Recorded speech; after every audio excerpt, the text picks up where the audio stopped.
have some pre-game, and then once I start recording, then we'll actually like start. Okay, I think we're gonna have a chat join us. Come on. Yay! That's what Come people on. always want. Stream ping. Nope, not what I wanted. At. Okay, your tail can't be in my face.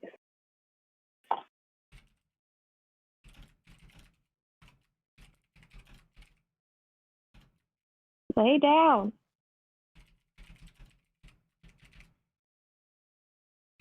I'm actually totally going to ping more people than I'm supposed to because, you know what? I'm just going to add everybody. It'll be easier that way. It's a brand new podcast. Who's going to get mad at me? The 100+ people in my Discord? I don't care. They're not doing anything at 4 o'clock. Exactly. What's up, Bryce? How you doing, bud? What's up? All right. Sweet. Get down. Both of those, and go back to this so you guys can see. I will at you as much as I want, Sansoru. Can't freaking tell me how to live your life.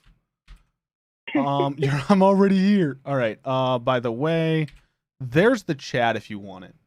That's the chat link I have. I don't know if it'll give you access to it, but that's what it is. Plus, you can go to just the link in my Discord if you actually want to go to the actual live stream itself. So, and do the pop-out chat and then pause it because I wouldn't play it while we're going. That'd be weird, as I don't talk. See if this works. Hopefully it does, but it might not because that's like from my studio setup, from like my dashboard on YouTube. So who knows? I can see it. So yes, success. There we go. Perfect. Take the cat and get out of here.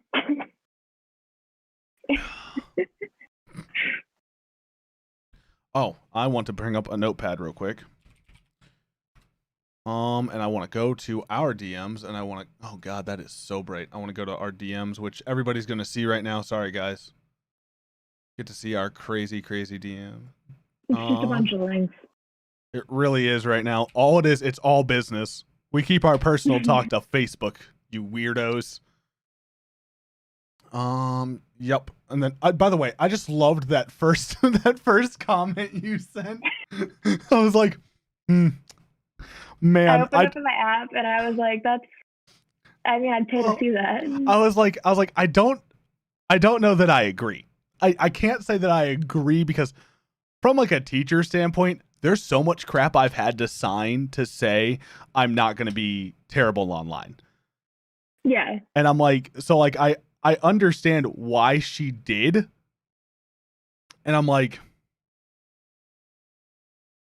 yeah, I see both sides. I get both sides, but it's like, somebody posted, I think it was one of our friend Andy posted on Facebook, was talking about it. And somebody put like, it was Sky. She put but freedom of speech doesn't mean freedom from consequences. And I was like, yeah, that's the big thing here. Because Pedro, he tweeted or posted something too that was a little bit, and it was like, then it was deleted. You can't find it anymore. So my guess with his was he got told, hey, you can't post crap like that. She just lost her job, which apparently they knew she was going to lose her job for like a week, and then they told her. Like, then Kathleen Kennedy told her, which was... I was just watching that video, and I was like, well, that's just bad business. That is. But I mean, nobody ever accused Disney of having good business. This is very, very true. But... I mean, the whole company was... The man was like a terrible human being. Like, when you look at like the history of Walt Disney, he was not a great dude. Yeah, they're not known for their ethical business practices. Exactly. It's like, all right. Anyway, chat, are you guys ready for this? Yes, I know I'm at $2.99. I've been at $2.99 for a week. We've gone up to 300 and back down to $2.97 like 5 times. I get it. I lost one because of my you laugh, you lose. Yeah, that's my loss, I guess. Oh well. I didn't gain any off of it, that's for sure. All right. Bryce, you and I have trust issues with each other, and it's going to show here soon, bud. You already don't trust me with some Minecraft stuff. You guys ready? You guys are ready. Bryce is ready. Pie is ready. All right. Oh, I think I figured out how I can see the chat. There we go. There you go. All right. I only have one monitor. So Oh, that's fine. You know what? I'm sure I have an extra somewhere I can get to you. Also, okay, give me a second. I have one more thing before we start. I have one more thing. Okay, so I know that we both are fans of the same NFL team. Yeah. And I have this Snuggie from like high school. Nice. Do you want it? Because the other person I asked like never decided to come and collect. So it's free for grabs. Maybe. Even though I have a blanket hoard. What's one more blanket? Okay, but like, is it really? It's not a problem if you don't call it one. Yeah, I'm cold all the time. It's fine. There you go. And now you can have your arms still usable while wearing the blanket because Snuggies. Yes. I did. I laughed a lot. And you laugh, you lose. I know I did, chat. We had 3 lives. I lost all of them. I was there. God. I give you guys the content you want, and then all you do is mock me. It's okay. That sounds about right. Yeah, look. It's been my life for like 14 years. Might as well keep it going.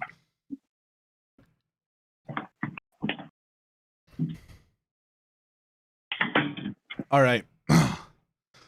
Zach is also on a voice chat playing Call of Duty, so I can't hear his conversation and have my own conversation. Nope, I completely understand. All right. Are you ready?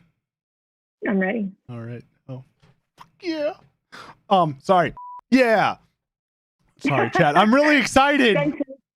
Senses at the ready. All right. What's up, everybody? How you guys doing? Welcome to the first episode of That's No Moon. It's our new podcast. It's a Star Wars podcast. It's going to be a call-in show, but this is the pilot, so you're just going to learn about us. Sorry. But you can comment, contact us on our socials, which you can see on screen. If you're just an audio listener, it'll be in the show notes. I don't know if there's anything else I'm supposed to say right now, but hi. Hope you guys are doing well. Hello. I have with me the wonderful Leah Elizabeth. We have known each other for quite a long while. That's actually the first thing on our list today to talk about is actually our history. Because like we've known each other for like what we said about it's somewhere between 12 and 14 years. Cause yeah, give or take. We like our high school wasn't very big. I moved down there our freshman year. So if we knew each other, we like knew of each other. Like we'd seen each other around very much. But I think our first like big interactions would have been Bye Bye Birdie. I was thinking about that yesterday, which would have been junior year. Was it junior year? Wow, yeah, I guess it that was junior year. And then you were my daughter the following year. Yes. In Sound of Music. In Sound of Music. That was God. There is a lot of things about myself in high school that I'm glad I'm not that way anymore. Anywho's. Same. Sorry, we do have a live chat, so if you guys are interested, I will be streaming it live on my YouTube until Glimish becomes a thing, which is March 2nd, so be ready for that. I'll make sure you guys have a link to one of those 2 profiles if you guys would like to subscribe and check this out live. We are currently until marathon season happens because we have to wait until marathon season, guys. Not that I run. I don't know how to run. Just throwing that one out there. It's not me. It's her. It's me.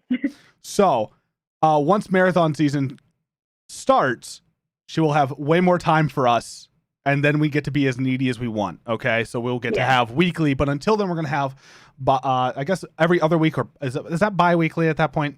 Yeah, I think that's bi-weekly. Yeah. Look, it doesn't matter. Bi-weekly is confusing because it can mean twice a week or it can mean every other week. Like, that's why I don't... That's going to be every other Saturday. Right now, we might change the day here or there, change the time that we do it, depending on what's going on. But hopefully we'll get it out for you audio listeners by Sunday or Monday, no matter what. Yeah. Okay, so that being said, you guys know a little bit about how we've known each other. If you don't know who I am, and I'm a weird voice, I'm Kill, or Jim. You will hear me be called Jim probably a lot because we've known each other for like 14 years. Yeah. So... me having an online persona, a lot of the people that knew me don't really know that. So it's okay. Chat, don't freak out. But I have been a content creator for 6 years, teacher for 6 years. Well, no, wait, I've been a content creator for 6.5 to 7 years, teaching for 6 years. Star Wars fan for like 20 years. And I was inspired by Star Wars and Scotch to be like, you know what? I want to have just a Star Wars podcast, because I run 2 other podcasts. One that is Kingdom Hearts related. One that is just with me and my buddy. We just sit down and talk for an hour. Now, 3 of the 4 episodes have been about Star Wars, but that's not the intent of that podcast. So this one, 100% Star Wars. We will be having call-ins. So if you are part of my Discord, we will also have that link down in the show notes if you guys need it. You guys will be able to jump in to a podcast waiting room chat that we have, and we'll be able to pull you guys in for you guys to ask your own questions that we can then speculate or create theories based off of, which we're really excited about. We've got all that stuff set up, and I'm so excited. Week 2 is going to be great for this. Episode 2, I guess. So that being said, before we get into our history, how about you give us a little bit history on yourself? Let us know a little bit about you. So non-Star Wars related, I work in marketing. I also create content, but very different content. I have another podcast. It is not Star Wars related. It is rock history related from a female perspective.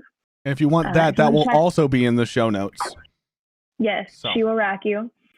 So I've been doing that with my co-host for about 2 years. And when it comes to Star Wars, I was trying to think like when my first memory of watching Star Wars is, and I don't even know. I feel like I've always had that old 3, the original trilogy, 3 VHS companion, and it was in the in the old black box that had Vader's face on like one side, and yep, my parents had that too. And the titles were like pastel colors. Yes. I have to go find that. That was awesome.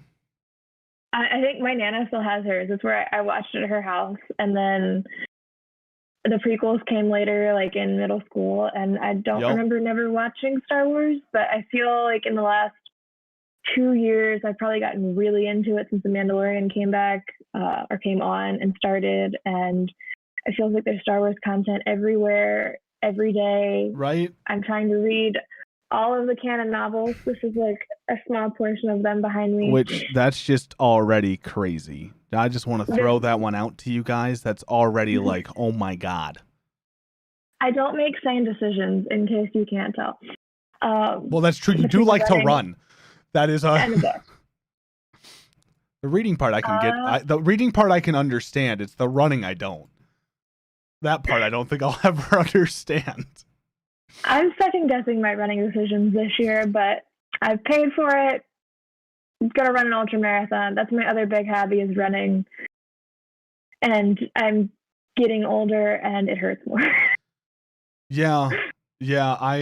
So funny story about hurting yourself as getting older, right? I used to love playing soccer when I was before I moved. I didn't play a lot once I moved here. And so I used to play soccer a lot as a kid, and I went to go play soccer, and I was playing with my students on a Saturday. They saw me playing in the field, and they all came to join. So we were playing soccer, and I almost tore my meniscus. And I had patella tendonitis and everything, and I was like, it's so bad. It was so bad. So getting old is definitely a real thing. So Star Wars wise, for me, my first memory with Star Wars was, the first one that I remember, I probably watched it before this, but my very first was we had an old, the TVs that had the VHS on them, right? And of course, by the way, guys, we're both millennials, so you Zoomers that don't know what a VHS is, that's not our fault. Go ask your parents. But we had, so it was like this, it was like a 12-inch screen, super tiny. I'm pretty sure it's still at my parents' house. And I would take that and I'd sneak out and sit it down on the floor. And while my parents are 2 rooms over, because it wasn't allowed in my room, so I wouldn't take it into my room. I was that good of a kid, but I wouldn't go to bed on time. So I would go and I would just lay down and I would put Star Wars in, and then I would just watch Star Wars. And the next thing you know, I woke up in my bed in the morning and nobody was mad at me. So I was like, it worked out. So I kept doing it. And I'm pretty sure my parents just were like, our son passed out on the floor again watching this crap. Just take me and move me. Although so it was funny enough. My dad was the Star Wars fan, which actually caught me off guard because my father is not the kind of person that you would think would be into Star Wars. It's also like, just to throw out, my dad's favorite show when I was growing up and we lived in Michigan still was Charmed. That one also threw me off. Yeah, no, but we would sit down and we would watch Charmed every day together. It was wonderful. And looking back, definitely weird. But it's just wonderful to like kind of sit there and like think about those things. I lost my train of thought because a message just got completely redacted in my stream, and I have no idea why. Thanks, YouTube. No, it was one of my mods deleted it, or Bryce deleted it himself. But so Star Wars wise, that was there. I remember going to when Phantom Menace came out when we were 6, because that came out in '99. We were 6. I didn't see the prequels in theaters because no one in my family was really into Star Wars. See, I don't think I knew that they were even coming out. My mom took me to it because she knew I would like it, and she dragged my sister along. And so I saw the first one when I was 6, 7, and I saw episode 1. Loved it, absolutely loved it. Which at some point in time, you and I are gonna have to talk about the Darth Maul, like just Darth Maul. We have to have a whole episode just on him because, like. Say what you will, and this is definitely an old man thing at this point in time. I'm willing to accept it. But the most impactful fight in the entire series is definitely Darth Maul versus Obi-Wan Kenobi on Tatooine. Yeah. Lasts 3 seconds, and it is the most impactful. It literally determined everything that happened after it. Just like the fight between Qui-Gon and Darth Maul determined everything that happened in the prequels. Yes. Anyway, we'll have a whole episode on Darth Maul because it's great, and Dathomir is a crazy place. But then Dathomir is going to be fun to talk about. That place is weird. It is probably the planet I would least like to live on. Oh yeah, definitely. And then let's see, and then so I don't remember seeing Attack of the Clones because I think I repressed that memory because that's actually my least favorite movie. Yeah, it's okay. I wasn't, I've heard maybe I'll like it now, but like as a kid I was like, Star Wars isn't romance. Like that was me as like, like a 10-year-old, which is completely fair, but like in the mind of the story, like anyway. But I do remember we had pre-ordered tickets for episode 3 to see it on the day it came out in 8th grade. That was a big deal back it was huge. That was 2000 and see, I was in high school. I was in middle school. It came out 7th or 8th grade year. So it would have been 2006, 2007, I believe. Yeah, now we got a fact check, but I'm pretty sure it was 2000. My guess is 2007. That's when I remember. 2005. 2005. Dang. Okay, so it would have been the summer before 8th grade or the summer before 7th grade. Summer before 7th grade, but anyway. I remember having tickets to it like before. Like we saw it day 1 and oh my God. As a 12-year-old boy seeing that movie, chef's kiss. Oh, the lightsaber fights. Who cares that Hayden Christensen couldn't act worth a damn? Like everything else was just gorgeous. Like yes. Now it is. Now it's a little rough. I think. It's a little rough. And there's a happy mix of blame on George Lucas and Hayden for that entire problem because, like, I mean, obviously Ewan McGregor didn't need anything. No, he can't. He couldn't write dialogue. In my point of view, the Jedi are evil. Like, I don't like sand. I don't like sand. It's coarse and it gets everywhere. Like, Hayden, deliver the lines with some feeling at least. He's also really, this is off topic, but he's also a really bad director because his only direction he gives is faster, more intense, and he's got to interpret that. Yeah, and when you're a god the level of Ewan McGregor, it's like, oh, okay, yeah, fine, yeah, no problem. I know what to do. When you're Hayden Christensen, who this is your second movie ever, third movie ever, Like, because I think he was in one movie before episode 2. And then so like when you're that young in your acting career and you haven't done something like Moulin Rouge, you don't know what that is. You don't know what that means. Faster, more intense. It's just talking faster. That's going. That's not like going from my point of view. The Jedi, where like giving that emotion. No, he's just yells flatly. Yeah, I loved it. Oh, it was wonderful. But now we have all the context that Clone Wars. Oh my God. Oh, Clone Wars as a series. By the way, there's an actual like canonical way to watch that series that's not season 1, 2, 3. Yeah, I'm rewatching it right now because the timeline's super messy in that order. thing. And it's weird. The first 3 seasons are like all out of order. Yep, they are. But it makes so much more sense. I'm back through season 1. I sat there and I was like, wait, I thought her uncle was dead. When Padme's uncle popped back up, I was like, wait, he's dead. Like, he died. The Senate plot is like all out of order, and then meeting of the D Squad is all out of order. It's something I need to go back and rewatch, but I was just like, oh my gosh. That's like my background show now that I've seen it through. I'm like, I just need something in the background, but I also want to rewatch it and see what I missed the first time. So I know for me, so then we get into college, and the 10-year anniversary for Phantom Menace came out. That came out our sophomore or junior year in college. Mm-hmm. And then I think it was junior year. I think it was 2010 or not 2010. Yeah. 2000, not 2000. It would have been 2014. Was pretty soon after. It was 2013 or 2014 when they redid it. Anyway, it came out. I don't think it was 12. It was 12. I think it was 2000. I don't know. Anyway, the dates don't matter. Welcome to Star Wars. Welcome to That's No Moon, where the dates are made up and they definitely don't matter. They don't matter. Time's a construct. Time's just a big blob of, wibbly wobbly, timey-wimey stuff. Yes, exactly. So then Force Awakens comes out. Amazing. Like, I was like, yeah, it was really something. It was good. I understood why people didn't like it. I do.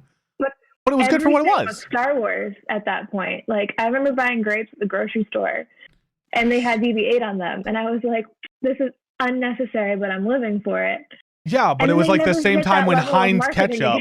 Yeah, but it was like the same time when Heinz ketchup came out with green ketchup and was like the Hulk. Like, what?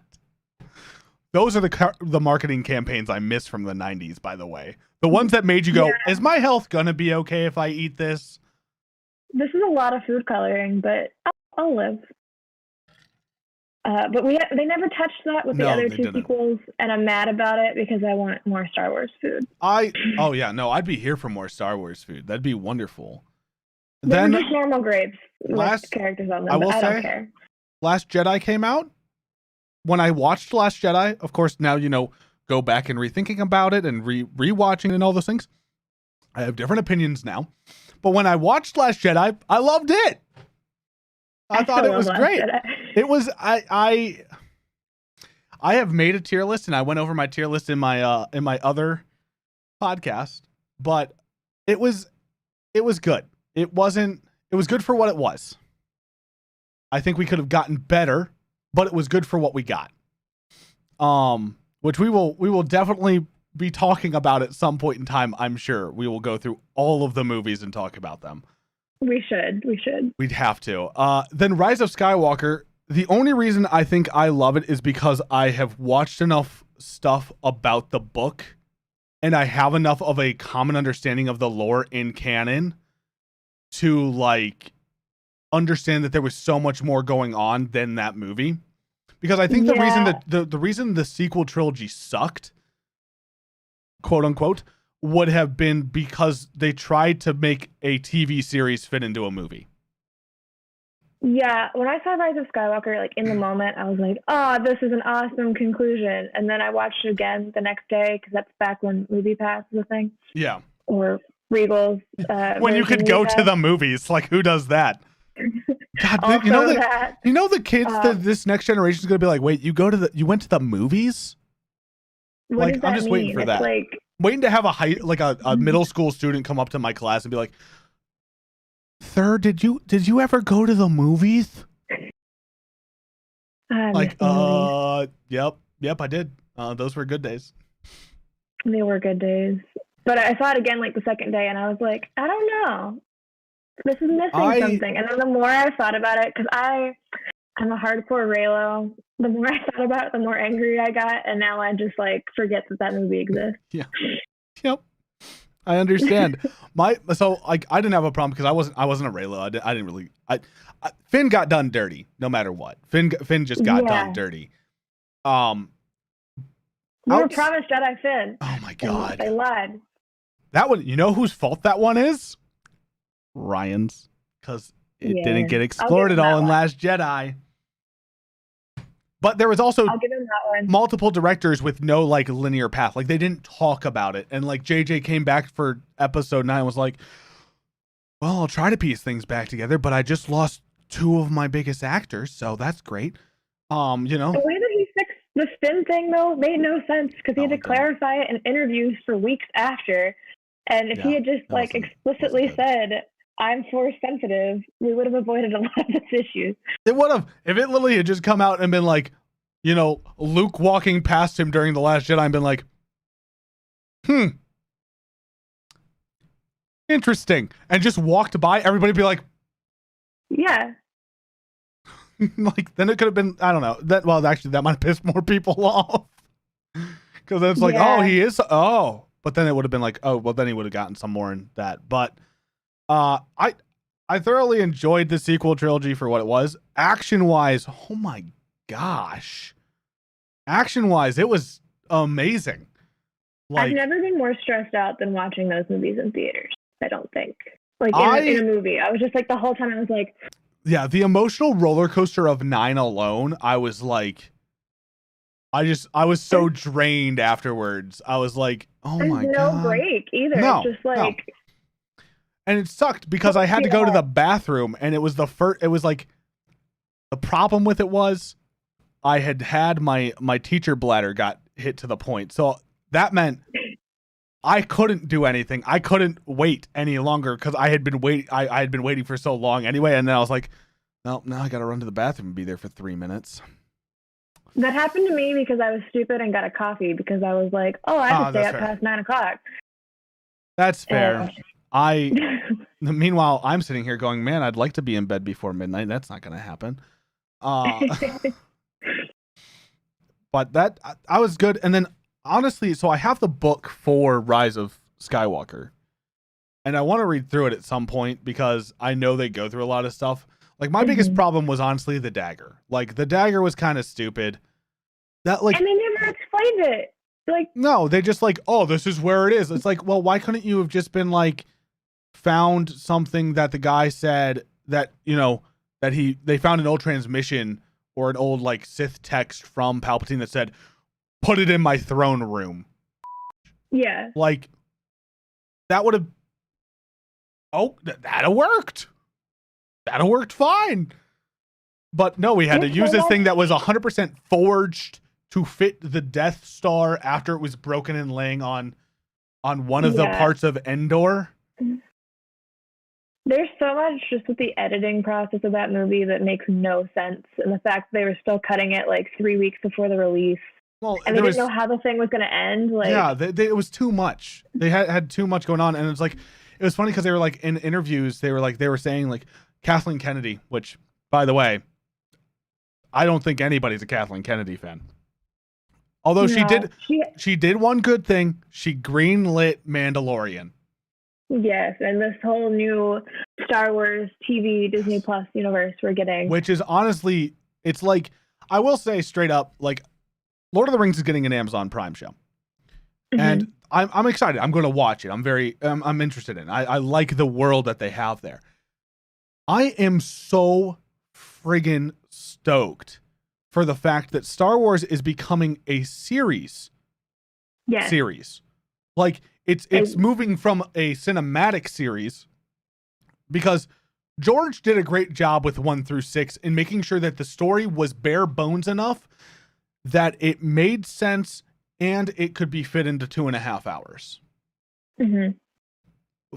7, 8, 9 couldn't. He planned a whole trilogy at one time rather than just being like, I'm going to make a movie. I don't know where to go now. This is the other guy's problem. Oh, yeah. Yeah. Thanks, JJ. Thanks, Ryan. Thanks, JJ. Just back and forth. Yeah, and the two of them obviously didn't get along either, so that doesn't help things. Well, and it's like, it's so back and forth because, like, don't get me wrong. As I said this yesterday, Ryan, like, when we had our little pre-meeting, right? Like, Ryan Johnson isn't a bad director. He just literally took everything that the Star Wars fans loved and just said, you know what? Nope. Which, again, that's like, I mean, there was a talk between him and Mark Hamill, and Mark Hamill talked about this in an interview. Was like, he was ticked off because he wanted to, like, say something to C-3PO, because he's like, Luke would say something to C-3PO. He's like, he would, and Ryan's like, no, walk past him. He's like, no, that's not what Luke would do. Luke would say something to C-3PO. And he's like, he would. He's like, fine, take 5 minutes, do whatever you want. And it's like, that's why we had that tiny little scene of him just being like, tap, tap to C-3PO and walking on. It's like, because Ryan didn't care about, like, it's like he was just using it for the value of saying, well, this character's in it versus using the character as they would be used. That's my problem looking back. The story and how he had it directed and written and everything like that was wonderful if it wasn't a Star Wars story. But as a Star Wars story for the characters like Luke and Leia was very, very difficult to digest after I learned so much more about them. Yeah, I get that people don't like Ryan's treatment of the legacy characters, but I love his treatment of the new trifecta. And I wish that JJ had kept Ryan's setup of Rey being a nobody. That is, like, my biggest complaint about Rise of Skywalker. I was super okay with that. I'm waiting for they're putting a director's cut of 9. Thank God. Onto Disney Plus. And it's going to have the original idea of how Rey was so strong in the Force. Because she was originally, so what JJ originally was going to do before he had to, like, scrap and, like, you know, pull all these scenes out and said, you know what, forget it. We're just going to make you a Palpatine because it's easier and it's quicker to, which wasn't, I understand. I get it, but it was stupid. Yes. And it came down to he didn't have the time to tell the full story, which sucked. Because he was going to make her a Kenobi. He was going to make her the granddaughter of Obi-Wan. Which, I don't like that either. I mean, I want to see how it plays out. I don't know that I'll like it, but I want to see how it plays out because we also then get some old Ewan McGregor in there to do some Force talking through the Ghost. So I'm just like, I'm okay with that part because I like Ewan McGregor. But I don't like it. Well, I mean, that's the other thing though, that I will give props to the team that developed those, because straight up, we are so unhappy as a freaking community, like, because we're so big. The Star Wars community is so big where I'm like, I would be entertained to see how that plays out. You're like, nope, automatically hate it. Whereas, I mean, it's with anything. Like, the High Republic announcement, I watched the live stream and I had to snooze the chat because it was just so nasty. Like, the stream had not even started yet. We knew nothing about the High Republic. And they're like, this is the dumbest fucking thing we've ever seen. This is going to ruin Star Wars. Kathleen Kennedy is killing Star Wars. I'm like, we don't even know what's happening, guys. We're not even there yet. Take a second, read the material, and then make a decision before you just go on a rampage. Yep. And that was my thing. I was like, come on. I was like, I kept watching. I actually had to stop. I told YouTube to stop suggesting people to me because I was like, okay, sweet. I don't want to see all these people because all they are is they've created this toxicity around Star Wars. Like, there was one person I was watching and she was like, nobody's excited about the High Republic. I was like, I've seen nothing but hype. Why is it a New York Times bestseller then? Like, yeah, like, why is it a New York Times bestseller? why is literally everybody on Twitter, at least on my Twitter, which, I mean, now note, I'm not the biggest person in the world, but I'm also sitting there with, 500 followers, and I follow about 800 people. A lot of us are Star Wars fans, and I have not seen one thing negative about it. I scroll through the guys that do Star Wars and Scotch. I scroll through their stuff to read comments. Nobody's like being hateful, and they have huge communities, like multiple tens of thousands of people that hang out. And I'm like, what are you talking like? And I was like, I couldn't do it. I was like, why do you just want to hate it because you think that's going to be cool? Yep, I cannot read. It's just the YouTube guys for some reason. It's the YouTube comments, and I just have to not read them. Like I finally got around to watching the first episode of the High Republic show this week, and nice. It has more dislikes than it does likes. All the comments are nasty, and I was like, Lucasfilm just needs to shut off comments when they post one of these videos because it gets them nowhere. Well, it's like how does that help anybody?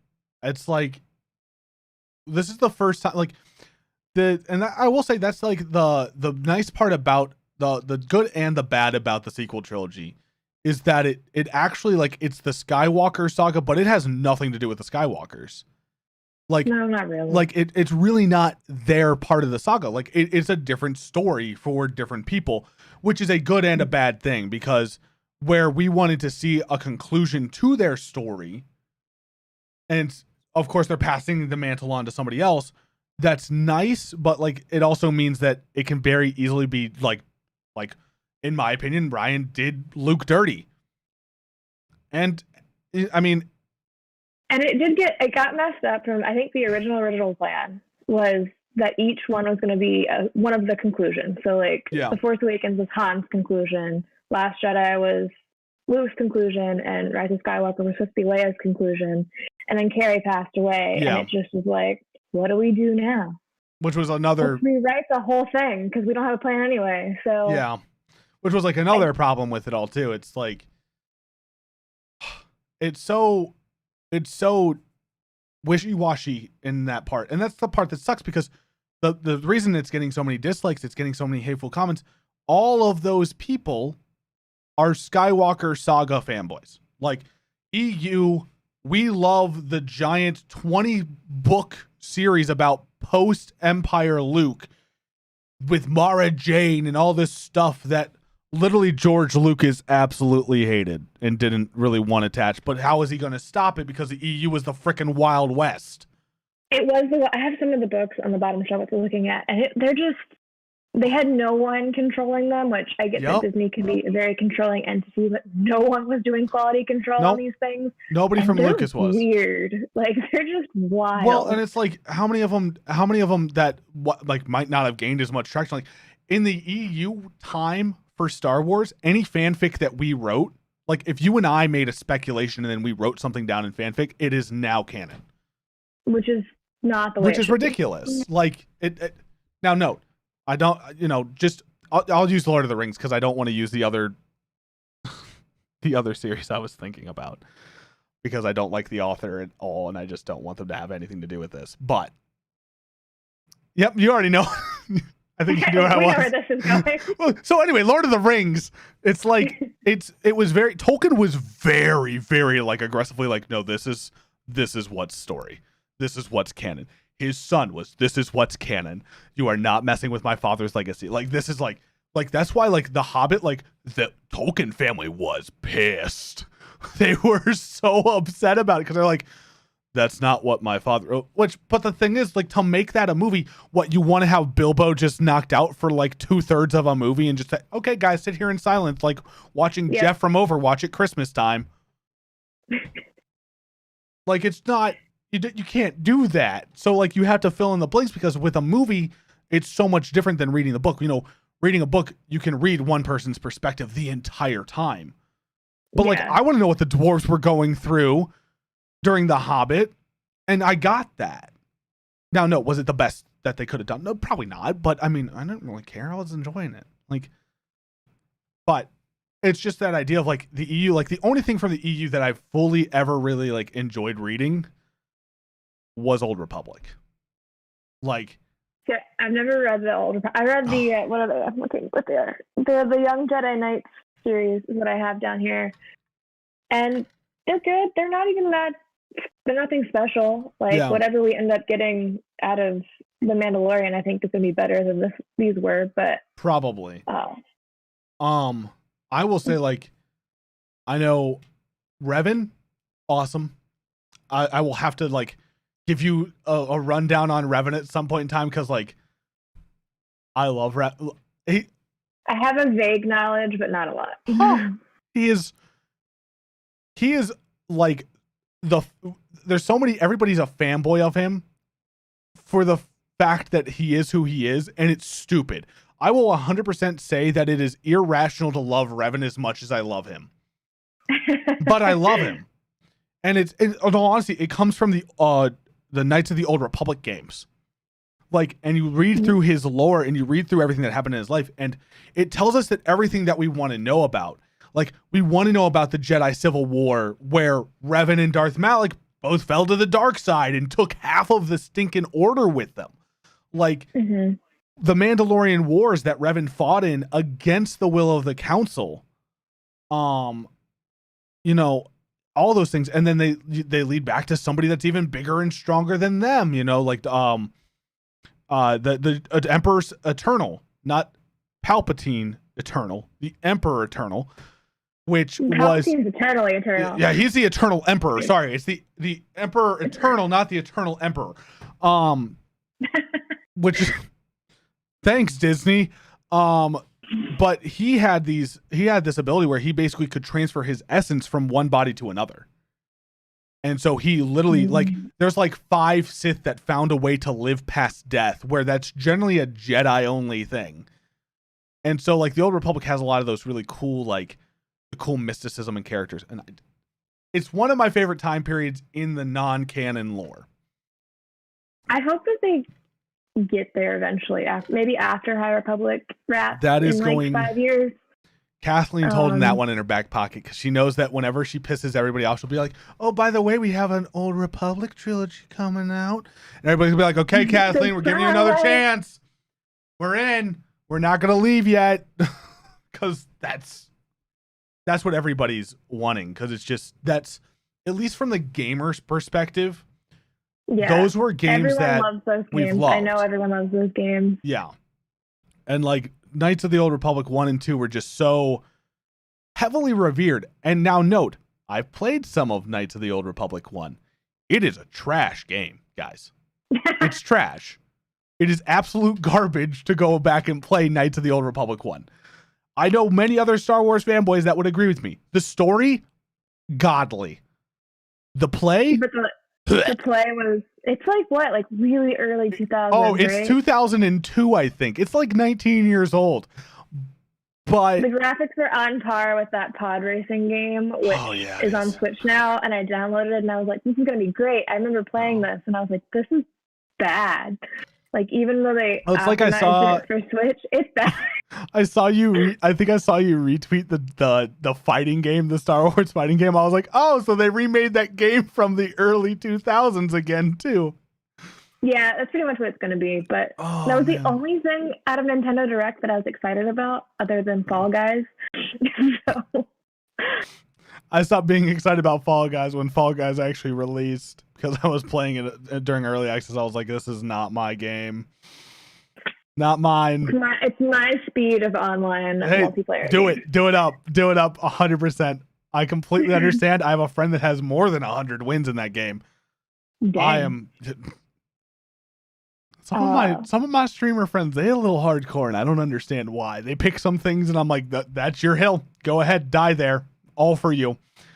Less competition. Hey, I'll go play something else. It's good. I'll be fine.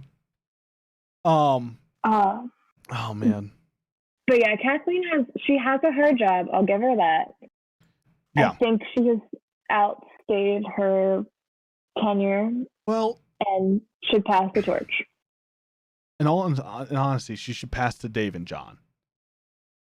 Yes. George should not have rights back.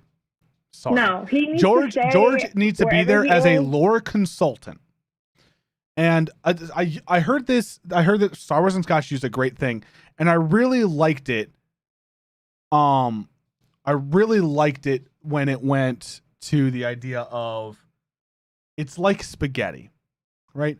George is the chef, and he's making spaghetti, and the spaghetti and the spaghetti water are all of his ideas, and you don't want the spaghetti water, right? You don't want the spaghetti water in your spaghetti. Those are your bad ideas with your good ideas. Spaghetti good.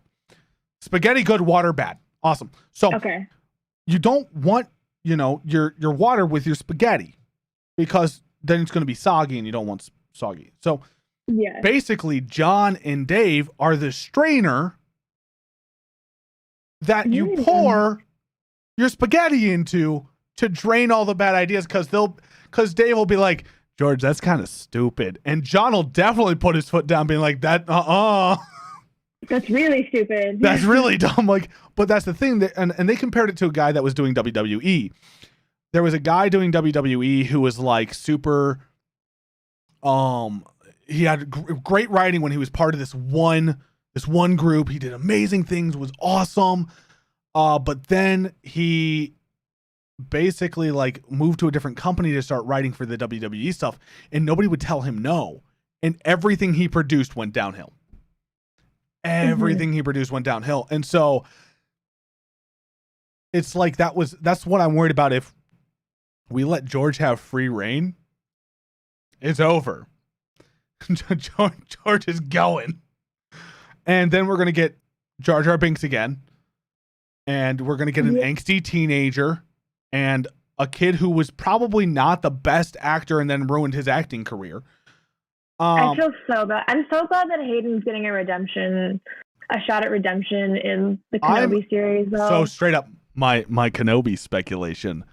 6 episodes. We've got 6 episodes. Episode 1 is going to be him reliving the fight on Mustafar and leaving. It's going to be Obi-Wan doing that. I think that's the only reason, because there's no reason to bring Hayden back in the Darth Vader costume. Or to retcon that they fought.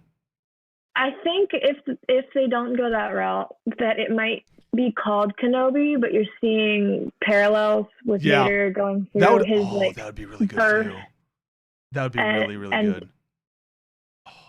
Obviously, Ben can't sense him, or he's cut himself off. But you see him adjusting to life on Tatooine and watching Luke grow, and you've got the show is actually Qui-Gon watching over his 2 pupils, and it's called Kenobi.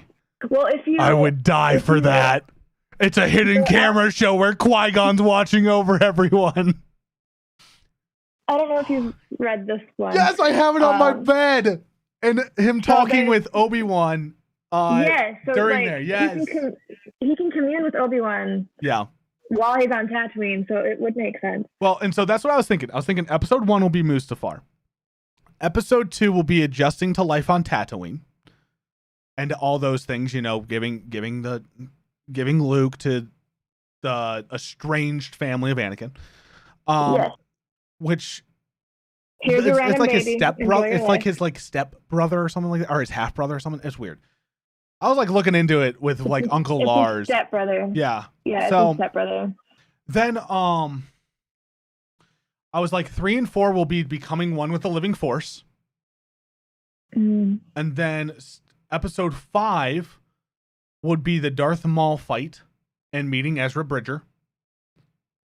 Oh, Ezra and Kenobi. I'm thinking, because if they do it with my plan, which this is how I would write this show, that would mean that would fall during the Darth Maul fight that he has on Tatooine, which means that he'd have to see Ezra. That would make sense. And then episode 6 will be episode 4. The very beginning of episode 4 up until he dies. Ish. Does it, or it just ends with him meeting Luke? It could be, yeah. Or it could be with him going and rescuing Luke, and then that's it. And it that would be the perfect Kenobi series for me. Those 6 episodes would be gorgeous, because I'm thinking through in my head. It's what can you do for 6 hours on Tatooine that's not boil and die? Not much, if his rapid aging is an indication. God. And then they were well, Hayden Christensen's coming back. I'm and I heard some other things. People were like, look, like him coming back to Kenobi is really dumb if he's just going to be in a Darth Vader costume. Which is fair, because then anybody can be Darth Vader at that point. You just need poor James Earl Jones in his, late 90s making these wonderful voices. God, that is going to be such a sad day when that man passes. When he passes and when John Williams passes, when I realized that John was able to score all 9 films, it made me so happy, because once The Force Awakens came out, I was like, please let this man make it to episode 9. Please, he has done so much. Although I can't think of his name off the top of my head, but the Mandalorian guy who's been scoring. So good. He can fill his shoes in a heartbeat. Giant recorder. God, I loved Giant recorder and the wall of sound behind him. So good. I can't think of his name. I could look it up, but that sounds like typing. Ludwig Göransson. There it is. Boom. Ludwig, yeah. He did an amazing job. It's so good. He's so good. Star Wars scores are in good hands. Oh yeah. No, I think if done right, it's good.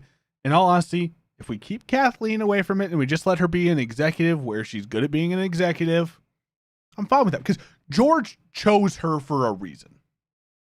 Yes. So, and she was there from the start. She was there from episode 4. She was there. I get it. She's been a part of Lucasfilm. I have no problem with her being the successor, as long as, we understand that she needs to stop making movie decisions. And that's okay. Just greenlight the projects that look awesome. She learned her lesson. She did. And then John and Dave were like, yo, Mandalorian. People love Beskar. People love that stuff. They're going to lose their minds over a puppet. It's going to be great. And then there's going to be major strife when we bring back Boba Fett. Because everybody that's going to fanboy over him is going to be like, oh, we loved him from the EU. But when you look in the canon universe, he was a punk. I love Mandalorian Boba Fett. I'm here for it. I'm here for it. How they... My problem is, how did... I understand how he could have lived from the Sarlacc, because in all honesty, whatever, I just want to know why he didn't kill Cobb Vanth. Why didn't he kill Cobb Vanth? You want your armor back, you wait until another Mandalorian goes and gets it? No, you're Boba Fett. Go kill the dude and get it. He's got other and you could have. You could have killed the dude and gotten it. Good lordy. That was the best scene from this season of Mandalorian. It was so good. Other than that, he was a glorified taxi man, which was sad. But Book of Boba is going to be good. So he'll hopefully not be a glorified taxi in that one. Yes. We hope. We assume. We hope.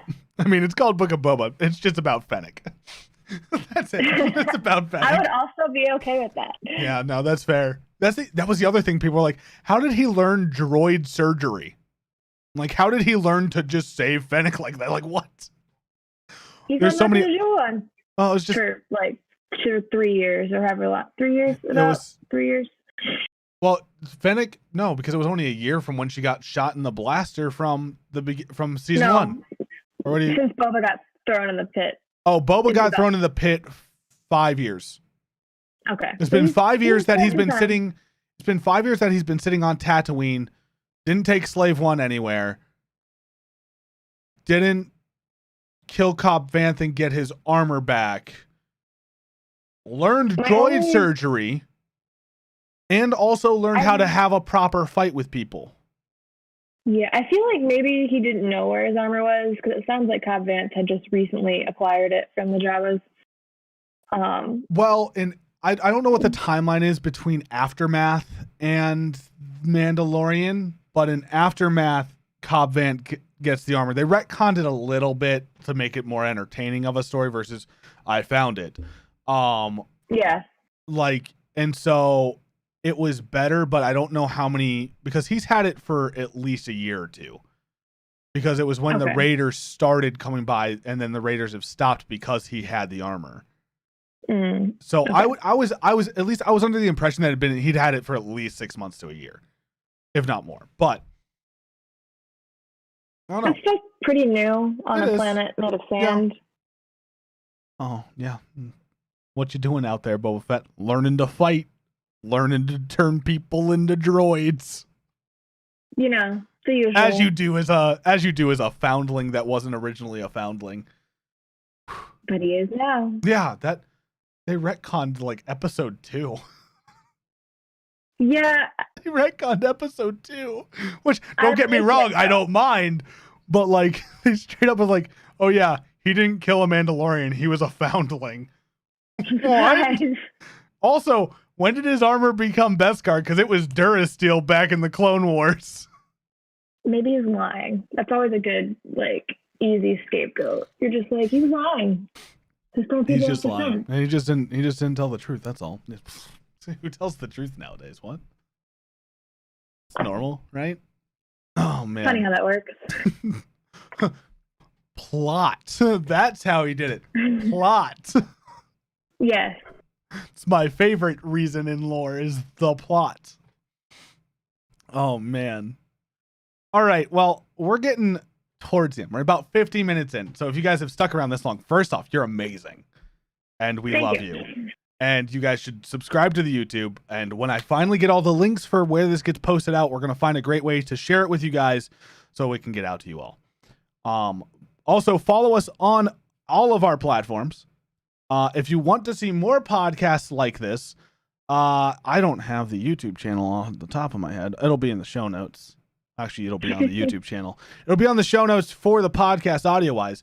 But East Coast Guild, which is my business, actually hosts the podcast on their website. So you can check that out at eastcoastguild.com once it gets up. And then also it'll be on their YouTube. My YouTube? I guess it's also mine. But there is the business. As well as a couple other stuff. We have a couple other podcasts that are there. Also, the plans for this show, because I also wanted to talk about that before we ran off, because we've been having such a wonderful time of just rambling back and forth, and it's been wonderful, and I love every second of it. It won't always just be unstructured rambling. Oh, I mean, but if you guys like it, then who cares? We'll go for it. But our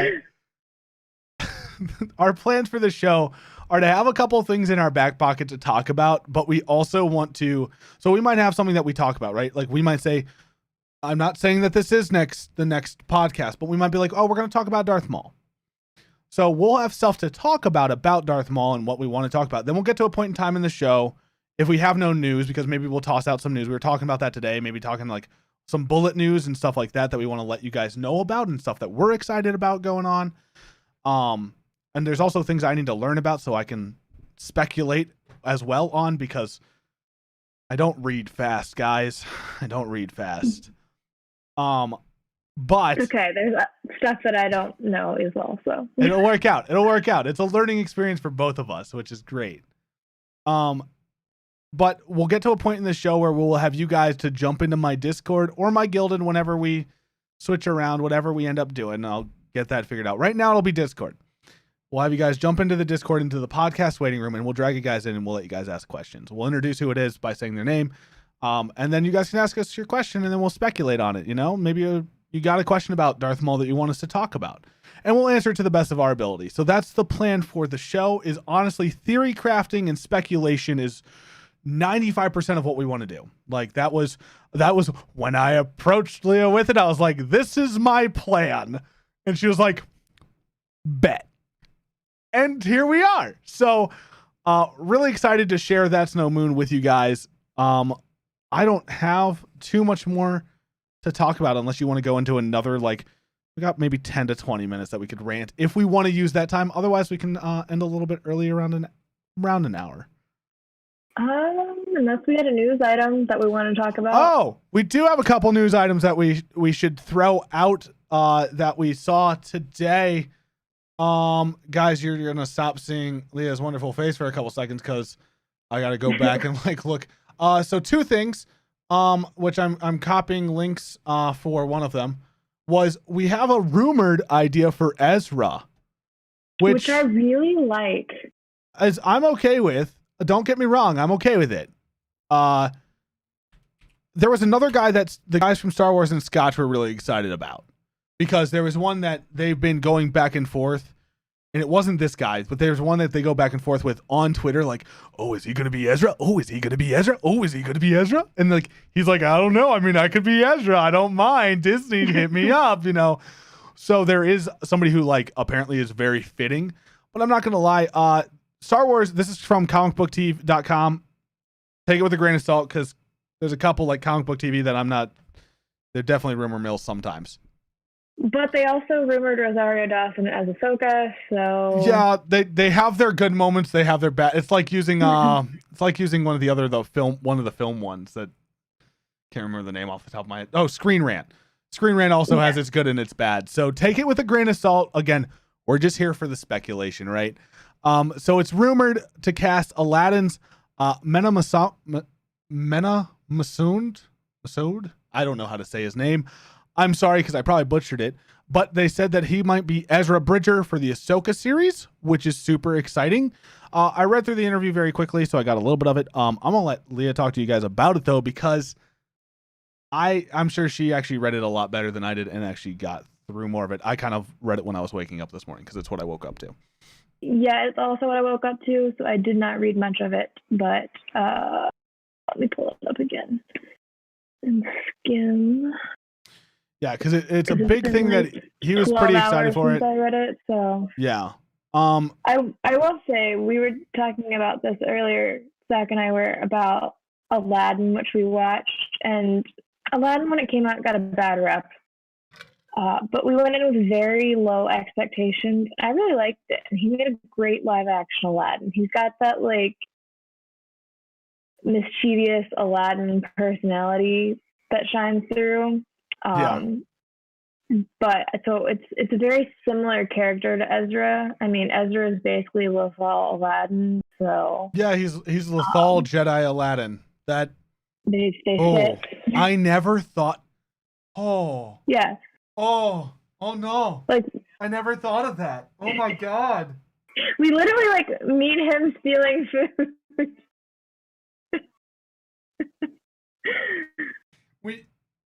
You broke me. This today. is why I like him as a choice, because he's pretty much up my computers. Gosh! You what? Oh my!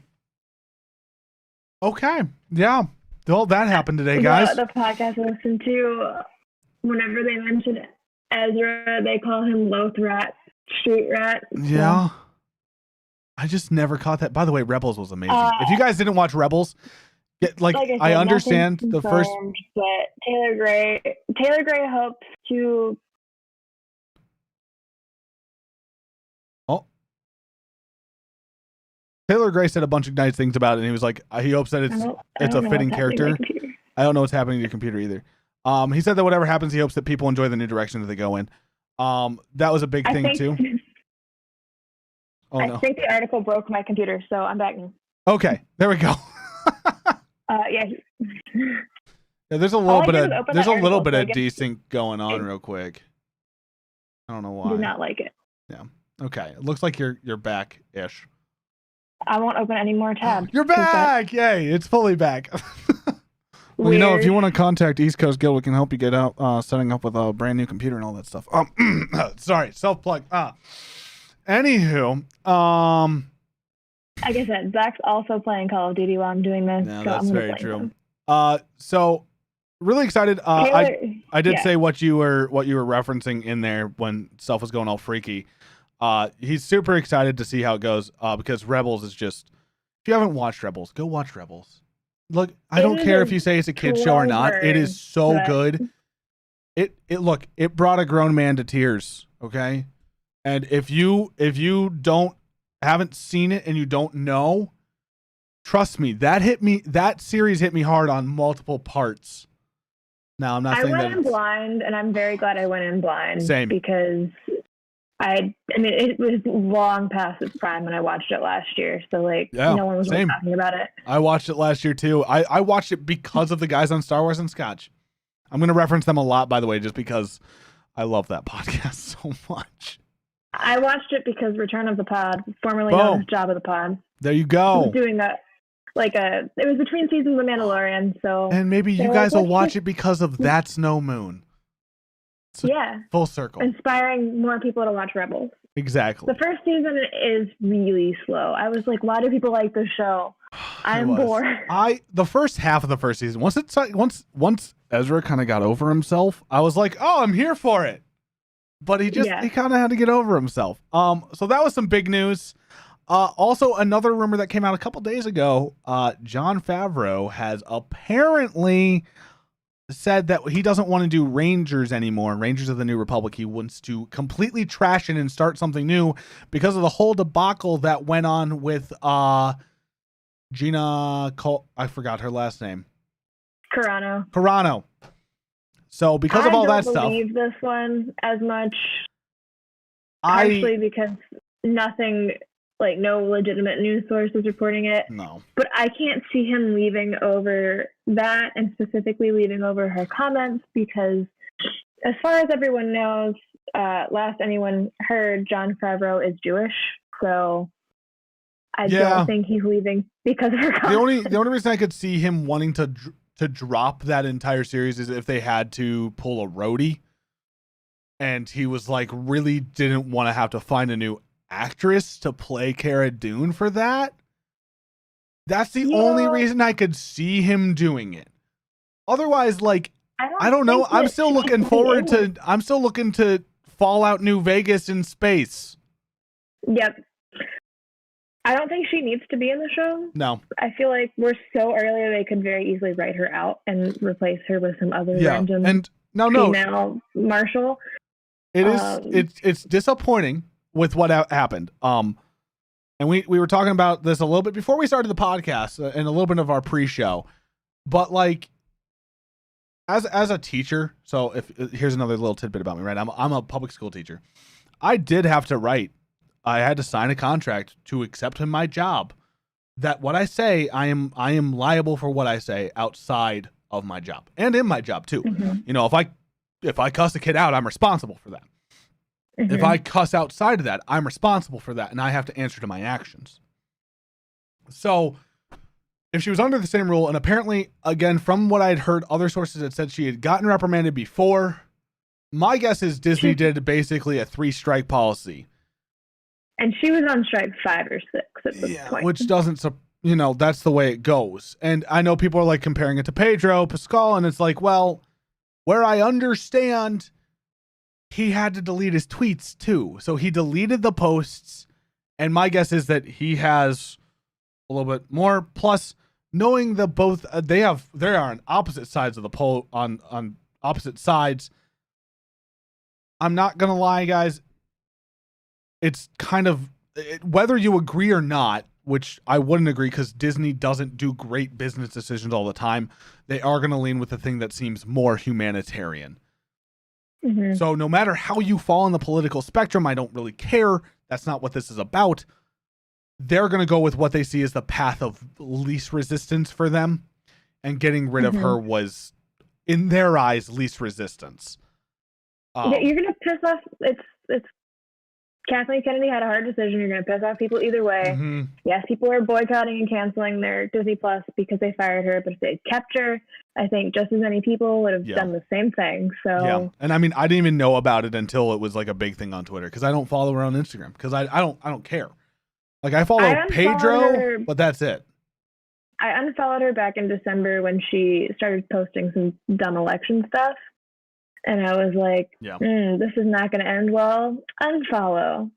And so this is where we get. That's the thing. Like, if when you create a following, like right? Like, if we're going to get into the nitty gritty of creating a following, right? Been working on it for 6 years for myself with content creation. Leah does it for the businesses she works for. She also works on creating a following for them. And so it's a big thing of, when you create a following, what you post, you end up creating and pulling people that are like-minded. You really do. And so there's one thing where, like, it'll affect your numbers too, because sometimes people, especially in this country, have had problems doing those things. And so that's the other thing too. And Yeah, Panda, you make a great point. Word of mouth is also makes it trouble. It makes it harder because word of mouth can be a pain in the butt when you're bringing things up because you don't have all the details too. So we don't know what happened behind closed doors. Now too. It's just it's been told. Oh, she just made one tweet, and that's what caused it. And I'm like, and it wasn't even a tweet. Been on for 6 months. It wasn't, and I was like, it wasn't even a tweet. Like I never even saw the tweet, and I heard it was on Instagram. Like it was a mess, and I feel like Disney went for damage control. And again, when you're making a business, it's one of those things of what can give you the least amount of problems.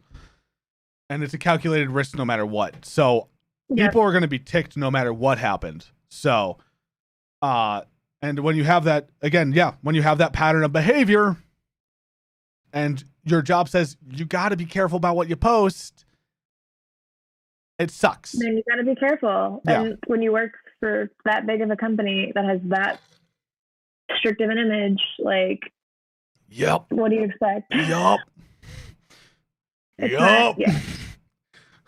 One business to not ever please piss off. Disney. The craziest thing to come out of this whole thing is that apparently the Cara Dune Black Series figures are selling for like $500 on eBay now. Oh God. Hey, look, it's like, guys, hold your stonks to the moon. Yes. To the moon. So but it's a huge thing. But yeah, it's not even like it's for me. I'll even say I don't know what was right or wrong to do in that situation. It's just if you have a contract and that's what your contract says is we can basically fire you for saying what you want to say. That sucks. And it's a tough position to be in because it's what I've had to deal with since I started teaching. So and content creating, like that's why Panda has a special hashtag for me. So they're the empire at this point. Look, they've been the empire for a while. We were aware of that. Going in. Again, when we saw Disney buying, well, that's no moon. Oh, hey guys, he said the podcast. Make sure all the. Yeah. Yep. Exactly. So, all right. Well, I think that's a great place to end it off. Again, make sure you guys go check out our socials. We have them on the video. They'll be in the show notes. Make sure you guys do all the things. Share this out. If you guys have Star Wars fans, let them know.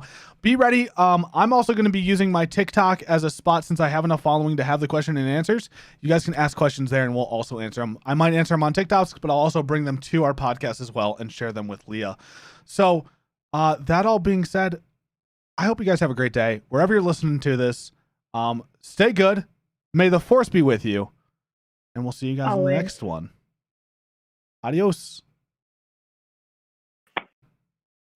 We did it! Yay! Yes! Episode 1!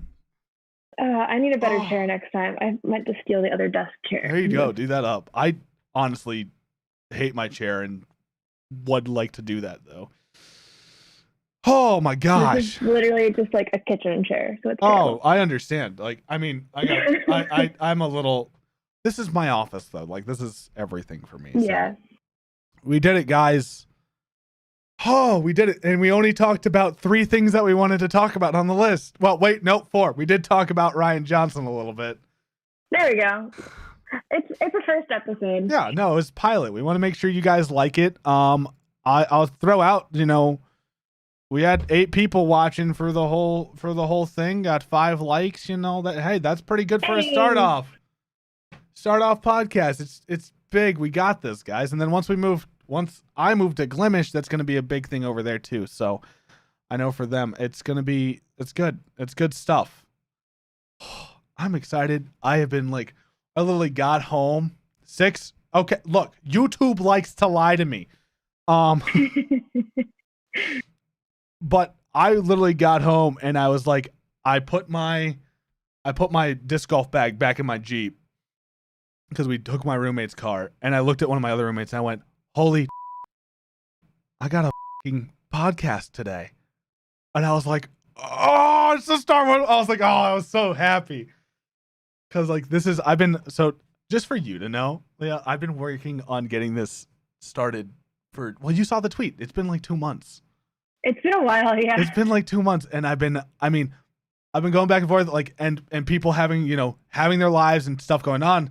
It's been taking so long for us to get back and forth because I'll send a message to somebody. It takes a couple days. Then I take a couple days to respond. And it's like, so I finally, I sent the thing out to him. I was like, here's what would be required. Let me know. And then I was like, you know what? I was like, a couple days after that, when I was waiting for a response, I was like, I'm going to send one to you too, just so I was like, just to let you know, I was like, hey, you're my number 2 on this one. If you're in for it, let's go. And here we are. We went and we did it. And she even did the buns, guys. She did that for you. Okay? She did that for you, chat. You can't have the name Leah and not have buns on a space. That's true. On a Star Wars podcast. That's true. My gosh.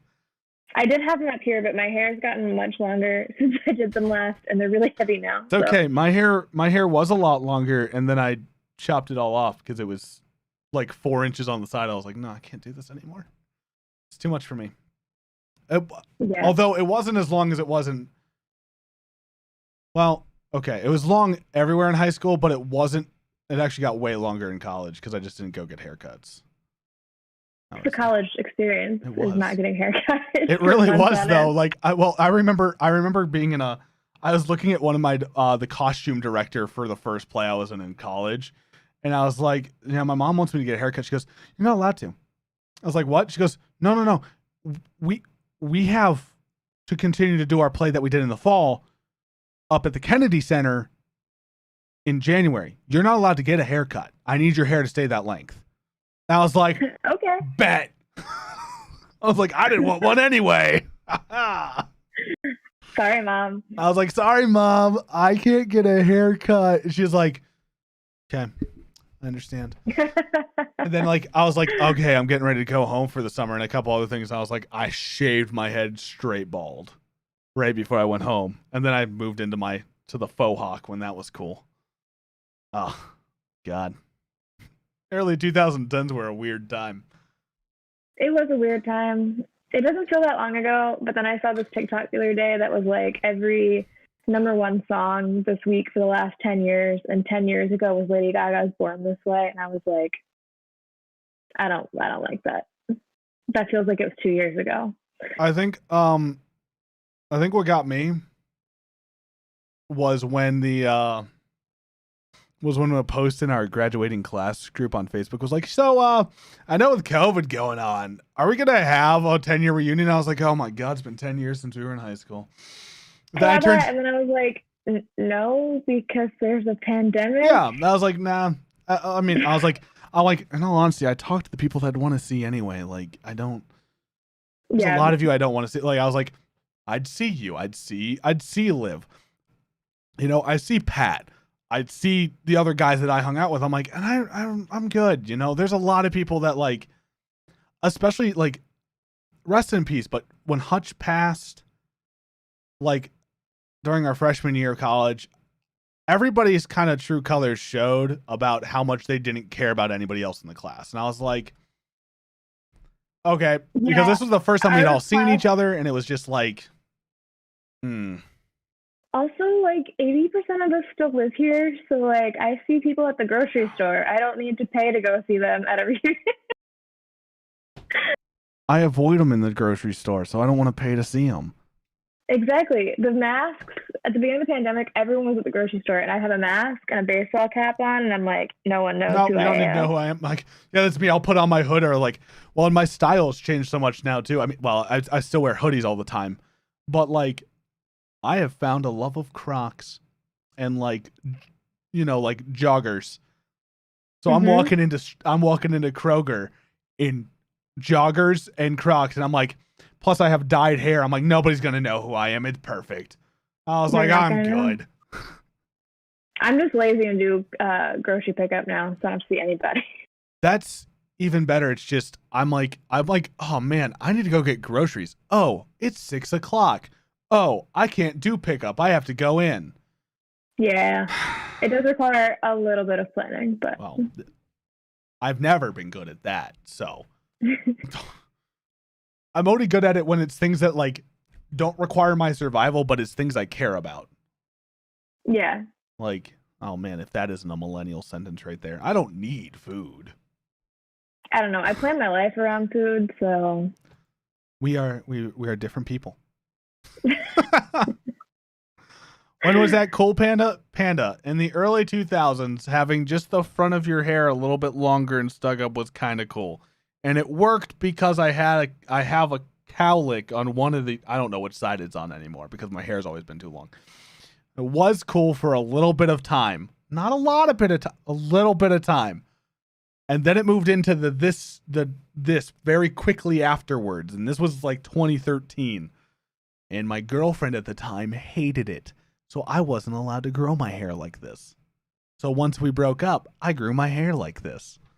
And I grew out my beard because she didn't like that either. And I said, I'm going to make sure you never want me again. I was like, bet, let's go. Oh, now I love my beard. My beard's wonderful. Makes me happy. That's all I need. I also don't look like a 5-year-old anymore. If a girl tells you not to cut your hair a certain way, that's probably a red flag. There are a lot of red flags. I just didn't want to look at them. You know, it was one. I don't know if you've seen the TikTok. I was like, man, I see all these red flags, and I know I should avoid, but red's my favorite color. And I was like, girl, have you lost your mind? Oh, it's so bad. But, and also, I feel bad because I totally meant to tweet about the podcast, and I just didn't. It's okay. The next one's more important anyway. We'll have an actual topic. Oh, it'll be good. So excited. It's going to be good. We got 2 weeks to get prepared for it. So if I have to read, I guess I'll prioritize that sooner than later. I will be caught up on the High Republic in 2 weeks. Like, I finished the comics yesterday.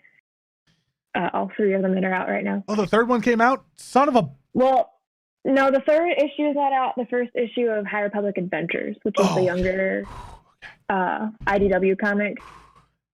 I don't know how I feel about it. I'll just let you tell me about it. Well, I mean, I'll read it for free off the thing you gave me, but yeah, that's where I read it. I'll buy the other one. I'll buy the other High Republic one because like I enjoy it. I really like Skier.